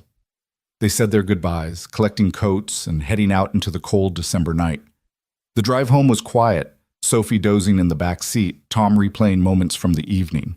He thought about Charlotte's admission, about the loneliness Michael had mentioned, about how success could sometimes mean sacrificing the very things that made life worth living. When they got home, Tom carried Sophie inside. She'd fallen fully asleep in the truck and tucked her into bed, still wearing the red dress. He'd let her change in the morning. Tonight, she looked peaceful and happy, and that was enough. Tom made himself a cup of tea and stood on the balcony looking out over the park. Christmas lights twinkled in the distance. Somewhere a dog barked. The city hummed with its endless rhythm. His phone buzzed. A text from Charlotte. "Thank you again for coming. You and Sophie brought something special to the evening. Sleep well." Tom stared at the message for a long moment before typing back. "Thank you for including us. Merry Christmas, Charlotte?" The response came almost immediately. "Merry Christmas, Tom." He pocketed his phone and finished his tea, wondering what exactly was happening between them and whether he should be concerned about it. But the night was too peaceful to overthink, so he went inside, checked on Sophie one more time, and went to bed. The days leading up to Christmas were a whirlwind of final preparations. Tom made sure all the stores were covered for the holiday, double-checking that security teams were in place and emergency protocols were clear. The last thing anyone needed was an incident on Christmas Eve because someone hadn't done their job properly. On Christmas Eve, Tom and Sophie followed their usual tradition: Chinese takeout, Christmas movies, and decorating the tree together. It was smaller than what Charlotte probably had in her house, but it was theirs, covered in ornaments Sophie had made over the years, and a few new ones Tom had let her pick out. "This is the best tree we've ever had," Sophie declared, hanging a felt snowman on a lower branch. "You say that every year." "Because it's true every year. Each tree is better than the last." Tom smiled, hanging a silver star near the top. "That's a good way to look at life, kiddo. Always getting better." "Is our life getting better?" Sophie asked, her tone more serious.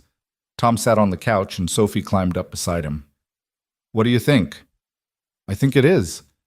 We have the nice apartment now. You're happy with your job. I made new friends at the party." She leaned against him. "But sometimes I miss how it used to be. When it was just us and everything was simple." Tom wrapped an arm around her. "Change is scary, even good change. But you know what hasn't changed?" "What?" "Us, you and me. That's forever, Soph.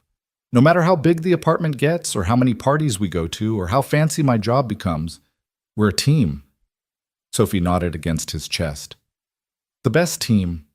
They watched Elf for the 1,000th time, laughing at the same jokes, quoting lines they knew by heart. When Sophie started yawning, Tom sent her to brush her teeth and get into pajamas. He pulled out the presents he'd hidden in his closet: a telescope Sophie had been wanting, some books, a new winter coat because she'd outgrown last year's. His phone rang. Charlotte's name lit up the screen. "Hey," Tom answered. "Everything okay?" "Everything's fine. Sorry to call so late. I just wanted to check in, see how your Christmas Eve was going." Tom glanced at the tree, the scattered wrapping paper and ribbon he'd been organizing. "Good. Quiet. You?" "Quiet too. Michael flew back to Denver this morning, so it's just me and enough leftover ham to feed a small army." She laughed, but it sounded hollow. "The house feels empty." Tom heard what she wasn't saying, the loneliness behind the words, the admission that success and money couldn't fill certain voids. "You should come by tomorrow," Tom heard himself say before his brain could catch up. For Christmas. Nothing fancy, just us. But we always make too much food, and Sophie would love to see you. There was a pause, long enough that Tom started to regret the impulse. Then Charlotte said quietly, Are you sure? I don't want to intrude. You wouldn't be intruding. Come by around 2. We'll do dinner early so Sophie doesn't explode from anticipation. Another pause. Okay, thank you, Tom. I'd like that. They said goodnight, and Tom stood in his living room wondering what he'd just done. Inviting his boss to Christmas dinner seemed like the kind of boundary crossing that could complicate things. But Charlotte had looked so lost at her own party, so aware of everything she'd sacrificed. And it was Christmas. Nobody should be alone on Christmas. He finished wrapping presents and put them under the tree. Sophie appeared in the doorway, eyes half closed. I thought you were asleep, Tom said. Couldn't sleep. Too excited. She patted over and looked at the presents. How many did you get me? You'll find out tomorrow. Will Miss Charlotte come visit us for Christmas? Tom blinked. How did you know I invited her? I heard you talking on the phone. It's okay, Dad. I'm glad she's coming. She shouldn't be alone. Tom pulled Sophie into a hug. When did you get so wise? I've always been wise. You're just figuring it out, she yawned. Can we make the cinnamon rolls tomorrow for breakfast? The ones that take forever? Those are the best ones. Then yeah, we'll make them. Now go to sleep before Santa decides you're too much trouble. Sophie giggled and headed back to her room. Tom sat on the couch, looking at the tree with its mismatched ornaments and blinking lights, and felt something settle in his chest. This was enough. This moment, this life, the strange new chapter where he had a career he loved, and a daughter who was thriving, and maybe, possibly, a friend who needed them as much as they'd needed her a few months ago. Christmas morning arrived with Sophie's trademark enthusiasm. She burst into Tom's room at 6:30, already wearing her bathrobe and Santa hat. It's Christmas. Can we open presents? Is Charlotte coming? Can we make the cinnamon rolls now? Tom groaned, checking the clock. Soph, it's 6:30. Exactly. We're wasting daylight. He couldn't argue with that logic. They made the cinnamon rolls from scratch, Sophie helping with the rolling and cutting while Tom handled the finicky temperature requirements. By 8, the apartment smelled like sugar and cinnamon, and Sophie was vibrating with barely contained excitement. Okay, Tom said, carrying 2 plates to the living room. We can open presents while these cool. Sophie tore into hers with gleeful abandon. The telescope was a massive hit. She immediately set it up by the balcony window and started trying to spot birds in the park. The books disappeared into her room to be devoured later. The coat earned a distracted "Thanks, Dad," before she returned to the telescope. Tom opened his presents. Sophie had made him a pencil holder in art class, painted green with "World's Best Dad," written in her careful handwriting. It was simultaneously the most lopsided and most perfect thing he'd ever received. I love it, kiddo. I know you do. Sophie pressed her eye to the telescope. Oh, Dad, come look. I can see a cardinal. They spent the morning taking turns with the telescope, Sophie keeping a detailed log of every bird she spotted. Around noon, Tom started preparing dinner, turkey breast because neither of them liked dark meat, mashed potatoes, green beans, rolls. Nothing fancy, but Sophie's favorite foods. At 2 o'clock exactly, the doorbell rang. Sophie ran to answer it, pulling the door open to reveal Charlotte standing in the hallway, holding a bottle of wine and a wrapped present. Merry Christmas, Sophie said, hugging Charlotte before she'd even stepped inside. Charlotte looked surprised but pleased, hugging her back. Merry Christmas, Sophie. She looked up at Tom. Hi. Come in, Tom said, suddenly aware of how small and ordinary his apartment must seem compared to Charlotte's house. Sorry about the mess. Sophie's been testing out her new telescope all morning. A telescope? That's wonderful. Charlotte handed him the wine and held out the present to Sophie. This is for you. I hope you like it. Sophie tore into it with characteristic enthusiasm. Inside was a beautiful leather journal with her name embossed on the cover, along with a set of colored pens. For recording your observations, Charlotte explained, every good scientist needs a proper notebook. Sophie's face lit up. This is so cool. Thank you. She ran to show Tom. Dad, look, it has my name and everything. That's beautiful, Soph. What do you say? Thank you, Charlotte. It's perfect. Sophie disappeared into her room to write her first entry, leaving Tom and Charlotte standing in the living room. Charlotte looked around, taking in the small tree, the modest furniture, the photos on the wall of Sophie at various ages. "Your home is lovely," she said. "It's small. It's warm. There's a difference." Charlotte removed her coat, and Tom hung it in the closet. "Something smells amazing. Turkey and all the fixings. Nothing fancy." "Fancy is overrated. This is—" She trailed off, her expression softening. "This is exactly what I needed." They settled into an easy rhythm. Charlotte helped set the table while Tom finished cooking. Sophie kept running out to share telescope discoveries and journal entries. When they sat down to eat, it felt natural, like they'd done this 100 times before instead of it being the first. "This is delicious," Charlotte said after her first bite. "Where did you learn to cook?" "Trial and error, mostly. When you're responsible for keeping an 8-year-old fed and healthy, you figure it out fast." Sophie nodded seriously. "Dad used to make really bad food. Remember the spaghetti incident?" Tom groaned.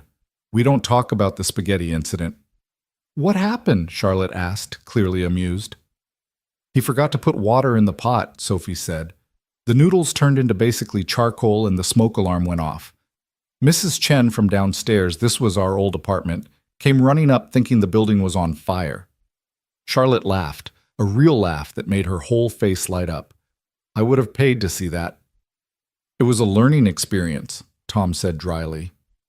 They ate and talked, the conversation flowing easily from topic to topic. Charlotte asked Sophie about school, about her friends, about what she wanted to be when she grew up. "An astronaut," Sophie said confidently. "Or maybe a marine biologist or a teacher. I haven't decided yet." "You've got time," Charlotte said. "That's the nice thing about being 8.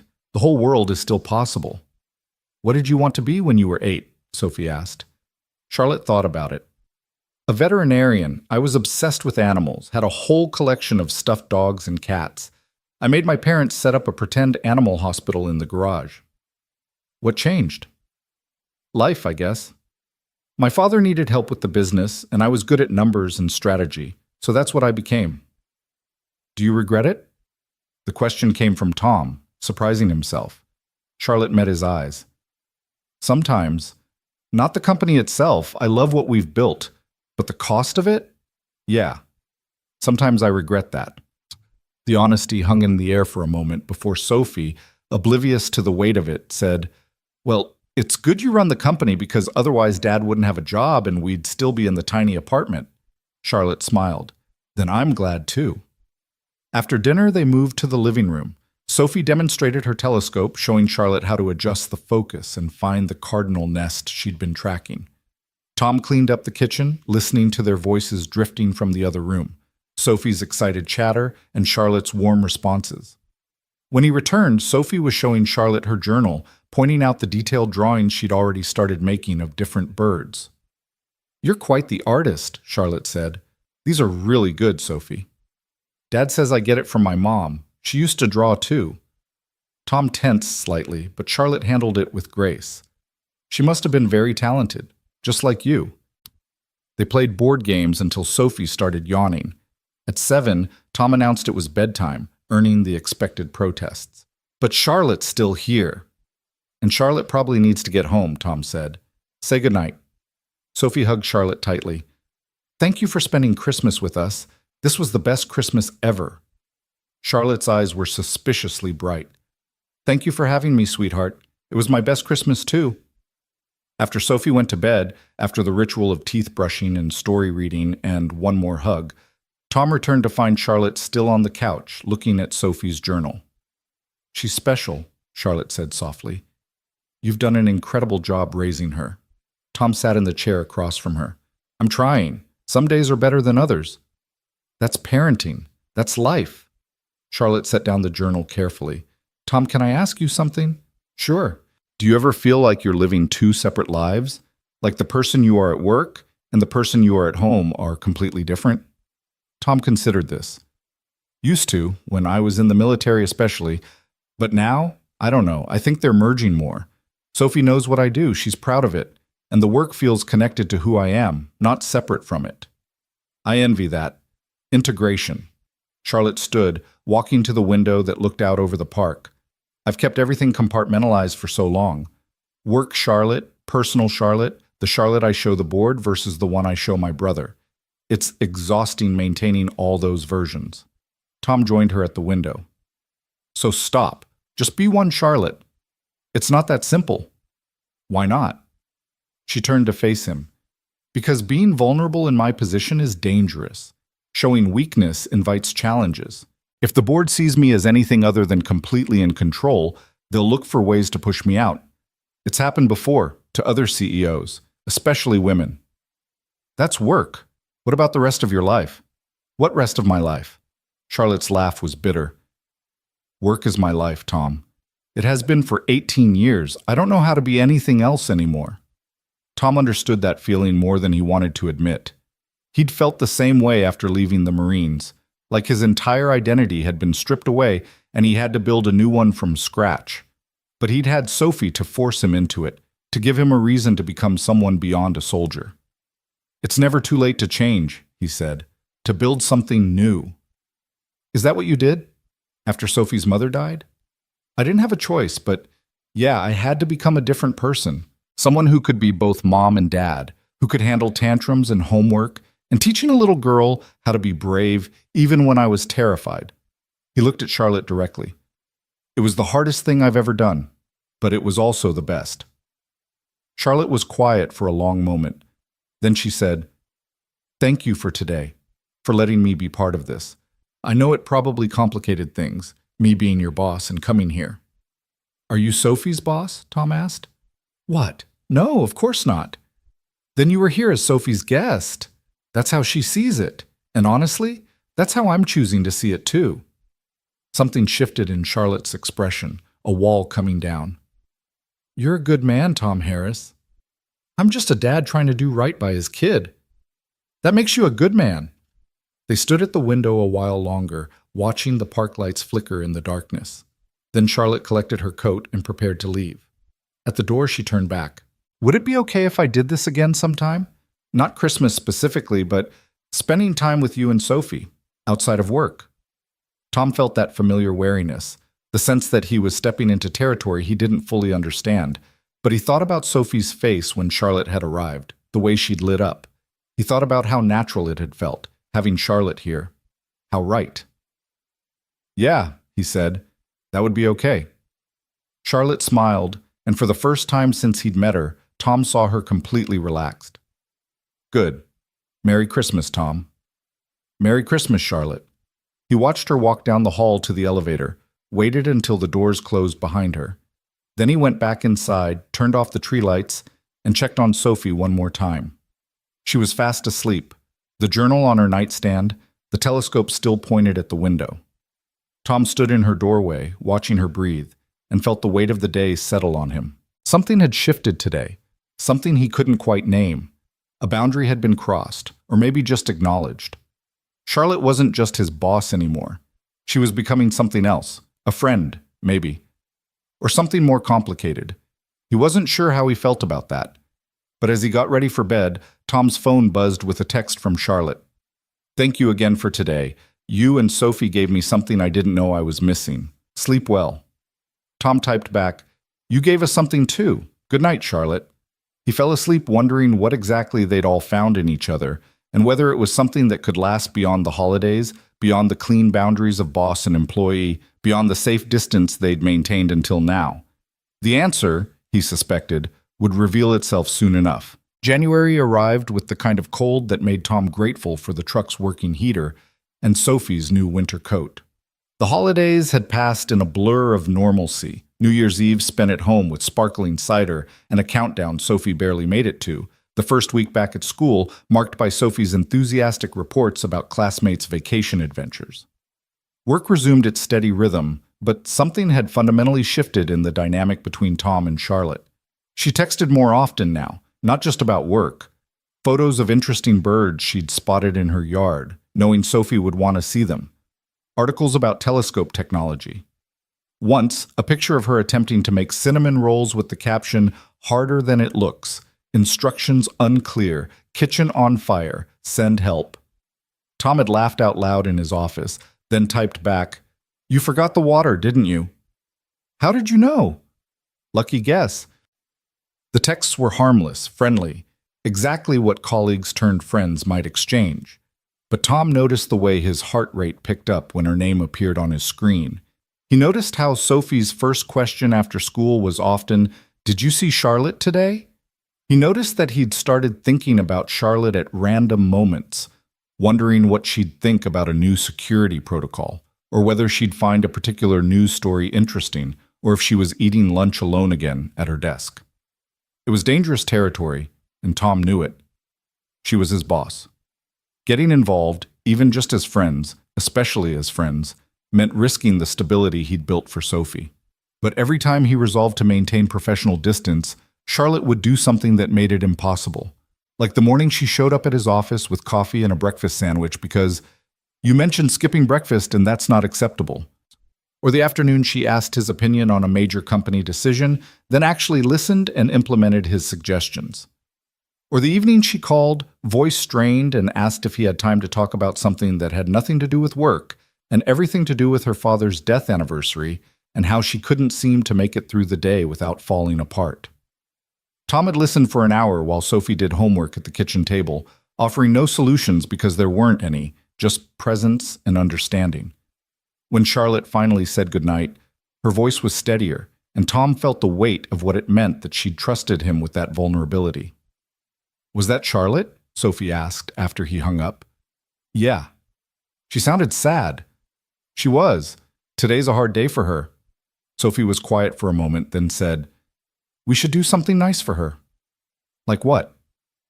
"I don't know, something to make her smile." The next day, Sophie spent the afternoon making another card.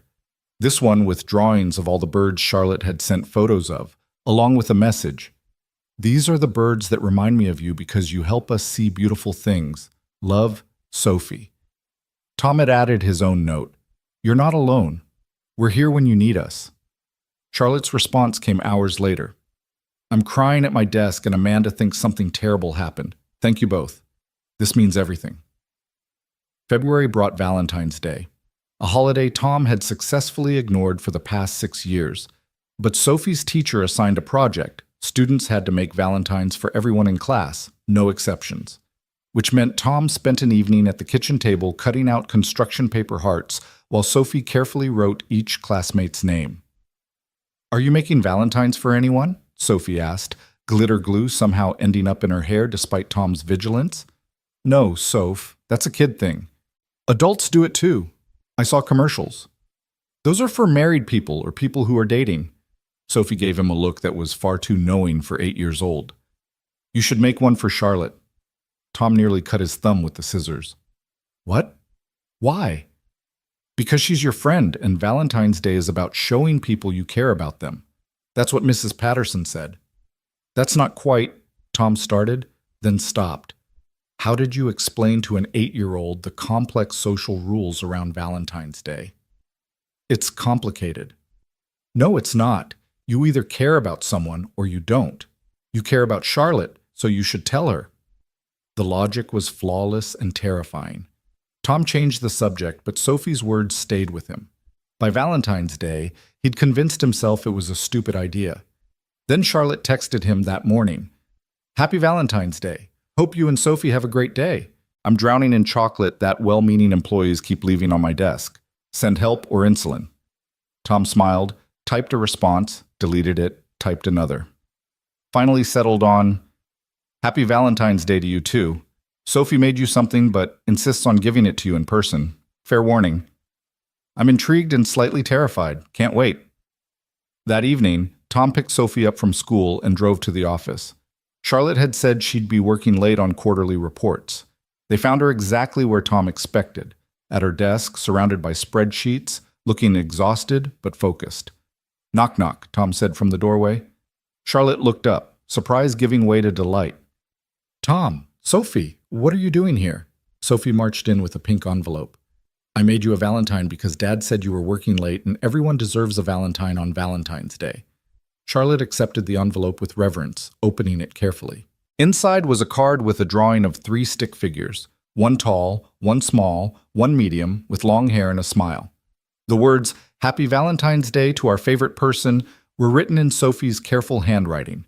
Charlotte pressed a hand to her mouth, eyes bright. "Sophie, this is the most beautiful Valentine I've ever received." "Really? Really?" Charlotte stood and hugged Sophie. "Thank you, sweetheart. I'm going to keep this in my office forever." "On your desk where everyone can see it?" Sophie asked hopefully. "Right on my desk where everyone can see it," Charlotte confirmed. They stayed for a few minutes, Sophie chattering about the Valentine's party at school, while Charlotte listened with genuine interest. When Tom finally said they needed to go, Charlotte walked them to the elevator. "Thank you for this," she said quietly to Tom while Sophie was distracted by the floor buttons. "I was having a rough day." "Rough how?" "The kind where you wonder if any of it matters. The reports, the metrics, the endless meetings. Days like today, I can't remember why I'm doing any of this." Tom understood that feeling. "You're doing it because 200 stores full of employees depend on you, because you're building something bigger than yourself, and because you're really good at it. That's very diplomatic." "I'm not being diplomatic. I'm being honest." Tom met her eyes. "You've changed thousands of lives, Charlotte, including mine. That matters." The elevator dinged, Sophie bounded in, and Tom followed. As the doors started to close, Charlotte called out, "Tom!" He caught the door. "Yeah?" "Would you and Sophie want to come to dinner Saturday? My place. I'll actually cook this time instead of catering." Tom hesitated for only a second. "We'd like that." Charlotte smiled, that real smile that transformed her face. "Good. 7 okay?" "Perfect." The doors closed, and Sophie immediately said, "Are you and Charlotte dating?"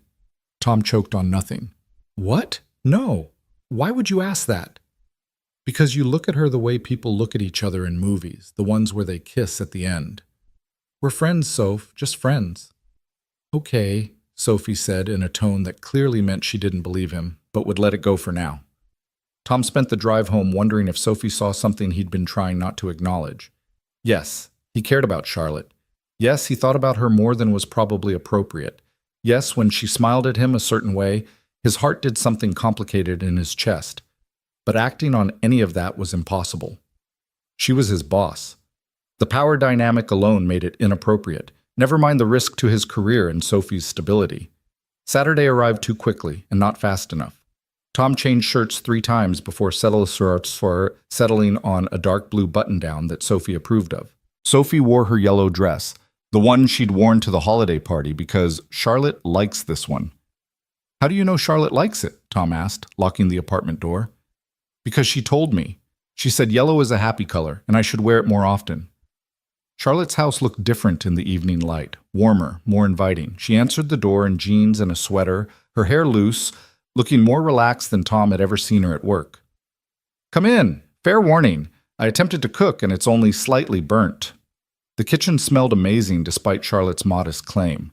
She'd made lasagna, salad, and garlic bread. The table was set with actual cloth napkins, and there were candles that Charlotte quickly clarified were just for ambiance, not because this is romantic or anything. Dinner was easy, comfortable. They talked about everything and nothing, Sophie's upcoming science fair project, a security incident Tom had handled that week, Charlotte's ongoing battle with her board over expansion plans. It felt natural, like they'd done this dozens of times. After dinner, Charlotte brought out a board game that turned competitive fast. Sophie won the first round, Tom the second, and Charlotte the tiebreaker with a move that had Tom accusing her of cheating. "I did not cheat. I'm just exceptionally good at strategy." "You're exceptionally good at distracting your opponents with small talk so they don't notice you're building a monopoly."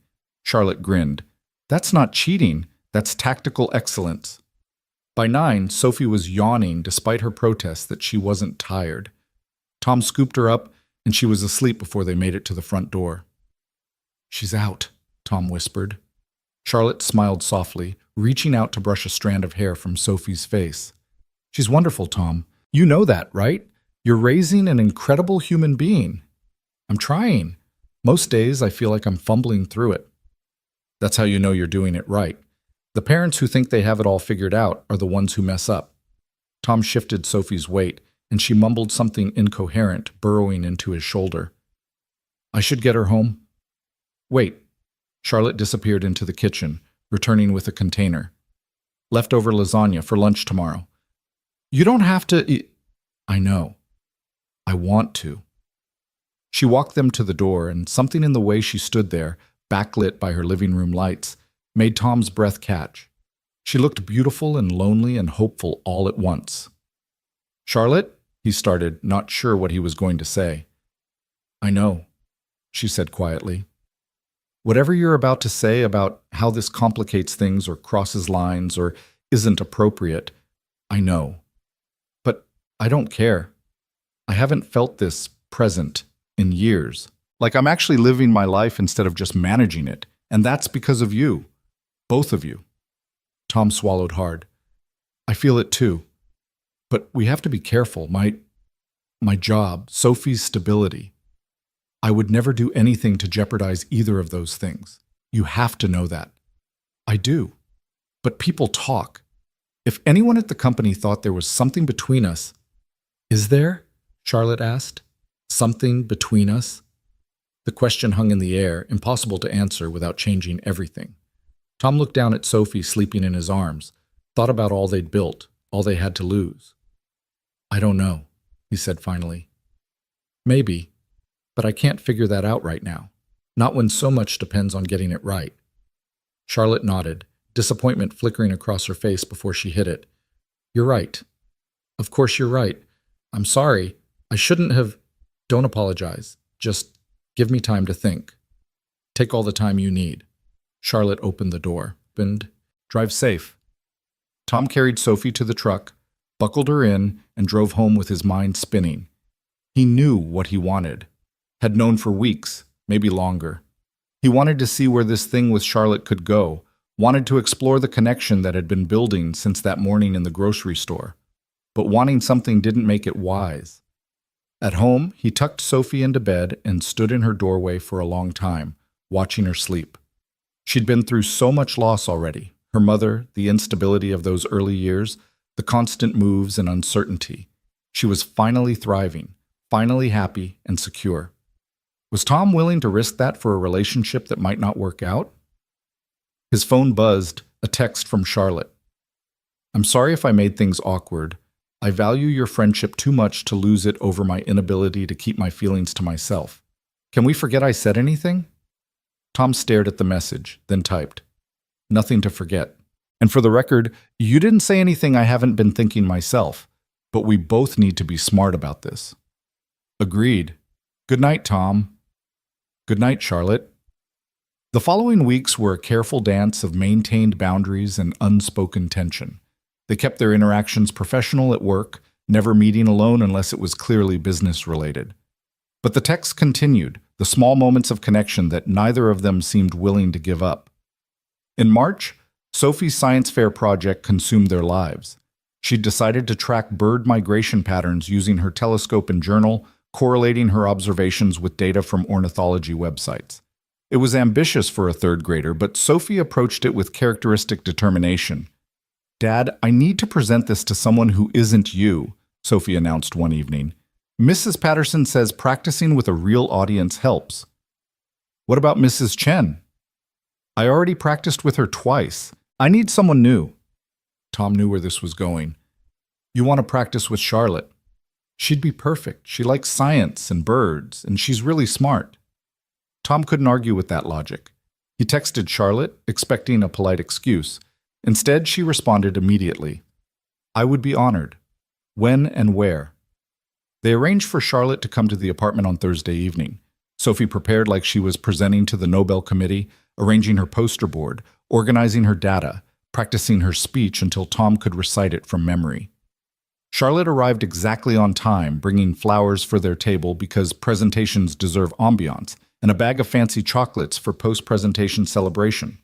Sophie led her through the project with impressive confidence, explaining migration routes and seasonal patterns, and how temperature affected bird behavior. Charlotte asked thoughtful questions, praised specific details, and offered gentle suggestions that Sophie eagerly incorporated. You're going to win this science fair, Charlotte said when Sophie finished.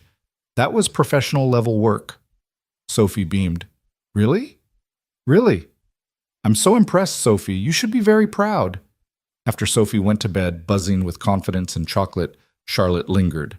She and Tom stood in the kitchen, the comfortable silence between them charged with everything they weren't saying. She's going to do great, Charlotte said. You've raised a scientist. I've raised a kid who asks too many questions and never accepts because I said so as an answer. That's what scientists do. Charlotte smiled. Tom, can I ask you something? Sure. When you think about the future, what do you see? The question was loaded, and they both knew it. Tom chose his words carefully. I see Sophie growing up. I see myself continuing to build something meaningful at work. I see stability, security, happiness, things I didn't think were possible a year ago. And is there room in that future for... Charlotte trailed off. For what? For me. For this. Whatever this is between us. Or am I kidding myself that there's something here worth exploring? Tom's heart hammered. You're not kidding yourself. There's something here. I feel it every time I see you, every time you text, every time Sophie talks about you like your family. But Charlotte, I'm terrified of screwing this up, of hurting Sophie if things don't work out, of losing my job if the company decides we've crossed too many lines. So we do nothing? Just ignore what we both feel because it's complicated? I don't know. Maybe. For now. Tom ran a hand through his hair. I'm not saying never. I'm saying not yet. Not until I figure out how to do this without risking everything. Charlotte was quiet for a long moment. Then she nodded. Okay, I can respect that. But Tom, don't wait too long. Life's too short to let fear make all your decisions. She left, and Tom stood in his kitchen wondering if he was being wise or just a coward. The science fair was a triumph. Sophie won second place in her grade category, narrowly beaten by a sixth grader's volcano that actually erupted. She was thrilled with her ribbon and the judges' comments about her exceptional data collection and analysis. Charlotte had sent flowers to the school with a card. Congratulations, scientist Sophie. So proud of you. Love, Charlotte. The word love hadn't escaped Tom's notice. Neither had Sophie's response. Can we invite Charlotte to my celebration dinner? They went to Sophie's favorite pizza place, a family-owned joint with red checkered tablecloths and a jukebox that played oldies. Charlotte fit right in, laughing at Sophie's animated retelling of the judges' questions and challenging her to a friendly debate about whether birds were actually descended from dinosaurs. Watching them together, Sophie gesturing wildly while Charlotte listened with genuine fascination, Tom felt something shift inside him. This was what family looked like. Not the traditional configuration he'd once imagined, but something real and right and full of possibility. After dinner, they walked through the park near Tom's apartment. Sophie ran ahead, chasing a dog whose owner had stopped to chat with another parent. Tom and Charlotte walked in comfortable silence, hands almost but not quite touching. She's happy, Charlotte said softly. Really, truly happy. She is. Are you? Tom looked at Charlotte, at the woman who'd given him a second chance, who'd become part of their lives so seamlessly he couldn't remember what it felt like before she was there. Yeah, I am. Are you? Getting there. Charlotte smiled. For a long time, I thought happiness meant achieving the next goal, hitting the next milestone, proving I was good enough to fill my father's shoes. But lately, I've realized happiness isn't something you achieve. It's something you choose. Moments you decide to be present for. Like this one? Exactly like this one. Sophie came running back, breathless and grinning. Dad! Charlotte! There's a concert in the park next Saturday. Can we go? Please? Tom glanced at Charlotte, who nodded. I'm in if you are. Then yeah, Soph, we can go. Sophie cheered, then grabbed both their hands, swinging between them as they continued walking. Tom felt Charlotte's fingers tighten around his, just for a moment, a silent acknowledgement of everything they were building. The concert was a local band playing covers in the park's amphitheater. Families spread blankets on the grass. Kids ran around with glow sticks. Food trucks lined the perimeter selling everything from tacos to ice cream. It was wholesome and perfect, and exactly the kind of evening Tom had dreamed about when he'd imagined what a good life for Sophie might look like. They claimed a spot near the front, spreading out a blanket Charlotte had brought. Sophie danced unselfconsciously to the music, dragging Charlotte up to dance with her. Tom watched them, his boss and his daughter, laughing and spinning in the fading daylight, and felt his carefully maintained walls crumble. When they finally collapsed back onto the blanket, breathless and happy, Sophie announced she was starving. Tom handed her money for the food trucks, watching her run off with strict instructions to stay where he could see her. Alone with Charlotte for the first time all evening, Tom felt the weight of everything unsaid pressing down on him. "I've been thinking about what you asked," he said, "about the future and whether there's room for you in it." Charlotte went very still. And I'm tired of being afraid. Tired of letting fear decide what I do and don't get to have. Tom turned to face her fully. I don't know how to do this.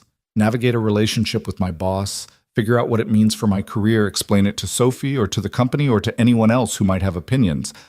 But I know I want to try, if you're willing to figure it out with me. Charlotte's face transformed, hope and joy and relief washing over her features. Are you sure? Because once we start down this road, I'm sure. I've never been more sure of anything except Sophie. What about Sophie? Have you talked to her? Not yet. But I will. And honestly, I think she's been waiting for me to catch up. Charlotte laughed, the sound bright and free. She's a smart kid. She gets that from her mom. They sat in comfortable silence, watching Sophie navigate the crowd with her taco. The band launched into a slow song, couples pairing off to sway together. We should probably wait to tell people at work, Tom said. Give ourselves time to figure out what this is before dealing with office politics. Agreed, though eventually we'll need to disclose it to HR. Make sure everything's above board. We will. But for now, can we just be? Without worrying about all the logistics? Charlotte reached out and took his hand, threading their fingers together. Yeah, we can do that. Sophie returned with her taco and immediately noticed their joined hands. She looked from Tom to Charlotte and back again, a knowing smile spreading across her face. Finally, she muttered, sitting down and taking a huge bite of her taco. Tom and Charlotte exchanged glances, then burst out laughing. How long have you been waiting for finally? Tom asked. Since Christmas, Sophie said matter-of-factly. You've been making googly eyes at each other for months. It was exhausting. Googly eyes? Charlotte repeated, delighted. Big-time googly eyes, Sophie confirmed. Mrs. Chen noticed too. We had a whole conversation about it. Tom groaned. Oh God, what did Mrs. Chen say? That you both deserve to be happy and I should be patient while you figured it out. Sophie finished her taco and curled up against Tom's side. So, does this mean Charlotte's your girlfriend now? Tom looked at Charlotte, raising an eyebrow in question. She smiled and nodded. Yeah, Soph, Charlotte's my girlfriend. Cool, can we get ice cream now? They got ice cream, the three of them walking through the park as the concert wound down and stars began appearing overhead. Sophie walked between them, holding both their hands, chattering about school and birds, and whether they could get a telescope for the balcony that was even bigger than her current one. Later, after they dropped Charlotte at her car with promises to see her tomorrow, Sophie fell asleep on the drive home. Tom carried her upstairs, tucked her in, and stood in her doorway feeling like his life had just shifted on its axis again. His phone buzzed. Charlotte, thank you for taking a chance on us. I promise I'll make it worth it. Tom smiled, typing back. You already have. Good night, Charlotte. Good night, Tom. Sweet dreams. The next months unfolded with the kind of happiness Tom had forgotten was possible. They were careful at work, maintaining professional boundaries, never meeting behind closed doors unless others were present. But outside the office, they built something real. Charlotte became a fixture in their lives, joining them for weekend breakfasts, helping Sophie with homework, teaching them both to cook things more complicated than pasta and grilled cheese. Sophie thrived with Charlotte's attention, blooming under the influence of another strong woman in her life. They went to museums, parks, the zoo. Charlotte taught Sophie about business, letting her help with simple reports, explaining how companies worked in terms an 8-year-old could understand. Sophie taught Charlotte about joy, about finding magic in everyday moments, about laughing without restraint, about loving without fear. Tom watched them together and felt his heart expand in ways he hadn't known it could. This wasn't replacing Sophie's mother. Nothing could do that. But it was building something new, something that honored the past while embracing the future. In May, the company held its annual shareholders meeting. Charlotte had to present the year's results, and she was nervous in a way Tom had never seen her. The night before, she came to their apartment and rehearsed her speech while Sophie offered feedback. "You sound too serious," Sophie said after the third run-through. "Like you're apologizing for doing a good job." Charlotte blinked. "I do?" "Yeah, you should sound proud. You made the company better. That's awesome." Charlotte looked at Tom, who shrugged. "She's not wrong. You've increased revenue, improved employee satisfaction, cut incident rates across the board. Those aren't things to apologize for." "The board's been critical lately, about expansion costs, about things that are investments in the future," Tom interrupted. "Stop letting them make you defensive. You're the CEO. Act like it." Charlotte squared her shoulders, something shifting in her posture. She ran through the speech again, this time with confidence and conviction. When she finished, Sophie applauded. "Perfect. You're going to crush it." The next day, Tom watched the live stream from his office as Charlotte addressed the shareholders. She was magnificent, commanding, articulate, unapologetic about the choices she'd made. When the board member who'd been most critical tried to challenge her, she responded with data and logic that left him speechless. Tom felt pride swell in his chest. This was the woman he'd fallen for, strong, brilliant, capable of handling anything thrown at her. That evening, Charlotte called him from her car. "Did you watch?" "Every minute. You were incredible." "I channeled Sophie's advice, stopped apologizing for being good at my job." Tom laughed. "She's wise beyond her years." "She is." "Tom, I love you." The words hung in the air. They hadn't said it yet, had been dancing around it for months. But hearing it now, in Charlotte's voice, steady and sure and unafraid, Tom felt something unlock inside him. "I love you too," he said. "I have for a while." "How long?" Tom thought back, trying to pinpoint the exact moment. "Christmas, maybe? When you sat in my apartment and let yourself just be human instead of perfect. That's when I knew." "That long?" Charlotte's voice was soft with wonder. "Why didn't you say anything?" "Because I was scared. Because it felt too good to be true. Because I'm an idiot who almost let fear keep me from the best thing that's happened to me since Sophie." "You're not an idiot. You're careful. It's one of the things I love about you." They talked until Charlotte pulled into her driveway, making plans for the weekend. When Tom hung up, he found Sophie standing in the doorway, grinning. "You love her," Sophie said. "Yeah, kiddo, I do." "Good. Me too." In June, Charlotte suggested they take a vacation together, a real one, somewhere none of them had been. They settled on a beach town 3 hours away, renting a small house for a week. It would be their first extended time together, a test of whether what they had could survive proximity and domesticity. The week was perfect in its imperfection. They got sunburned the first day because nobody remembered to reapply sunscreen. Sophie got stung by a jellyfish and cried for an hour. Tom and Charlotte had their first real fight about something stupid, whether to eat out or cook in, and learned how to apologize and compromise. But there were also morning walks on the beach, Sophie collecting shells while Tom and Charlotte talked about everything and nothing. There were afternoon naps in the hammock, the three of them piled together like puppies. There were sunset dinners where they laughed until their stomachs hurt, and quiet evenings where they just existed in each other's space. On the last night, after Sophie had gone to bed, Tom and Charlotte sat on the porch, listening to the waves. "I want this," Charlotte said quietly. "Not just the vacation, all of it. The everyday stuff, the boring domestic life I thought I'd never have." "It's not too late," Tom said. "I'm 43, Tom. If we're talking about marriage, kids, are we talking about that?" Charlotte looked at him, vulnerable and hopeful. "I don't know. Are we?" Tom thought about it, about what it would mean to get married, to fully join their lives, to give Sophie the family she deserved and Charlotte the home she'd been missing. It was fast, maybe too fast by conventional standards, but nothing about their relationship had been conventional from the start. "Yeah," he said, "I think we are." Charlotte's breath caught. "Really?" "Really. Not tomorrow, not next month, but eventually, yeah. I want to marry you, Charlotte. I want Sophie to have you as a permanent fixture in her life." I want us to be a family, officially." Charlotte kissed him then, soft and sweet and full of promise. When they pulled apart, she was smiling through tears. "I want that too, so much." They sat together under the stars, planning a future that felt impossible and inevitable all at once. By the time they went inside, Tom felt like everything in his life had finally clicked into place.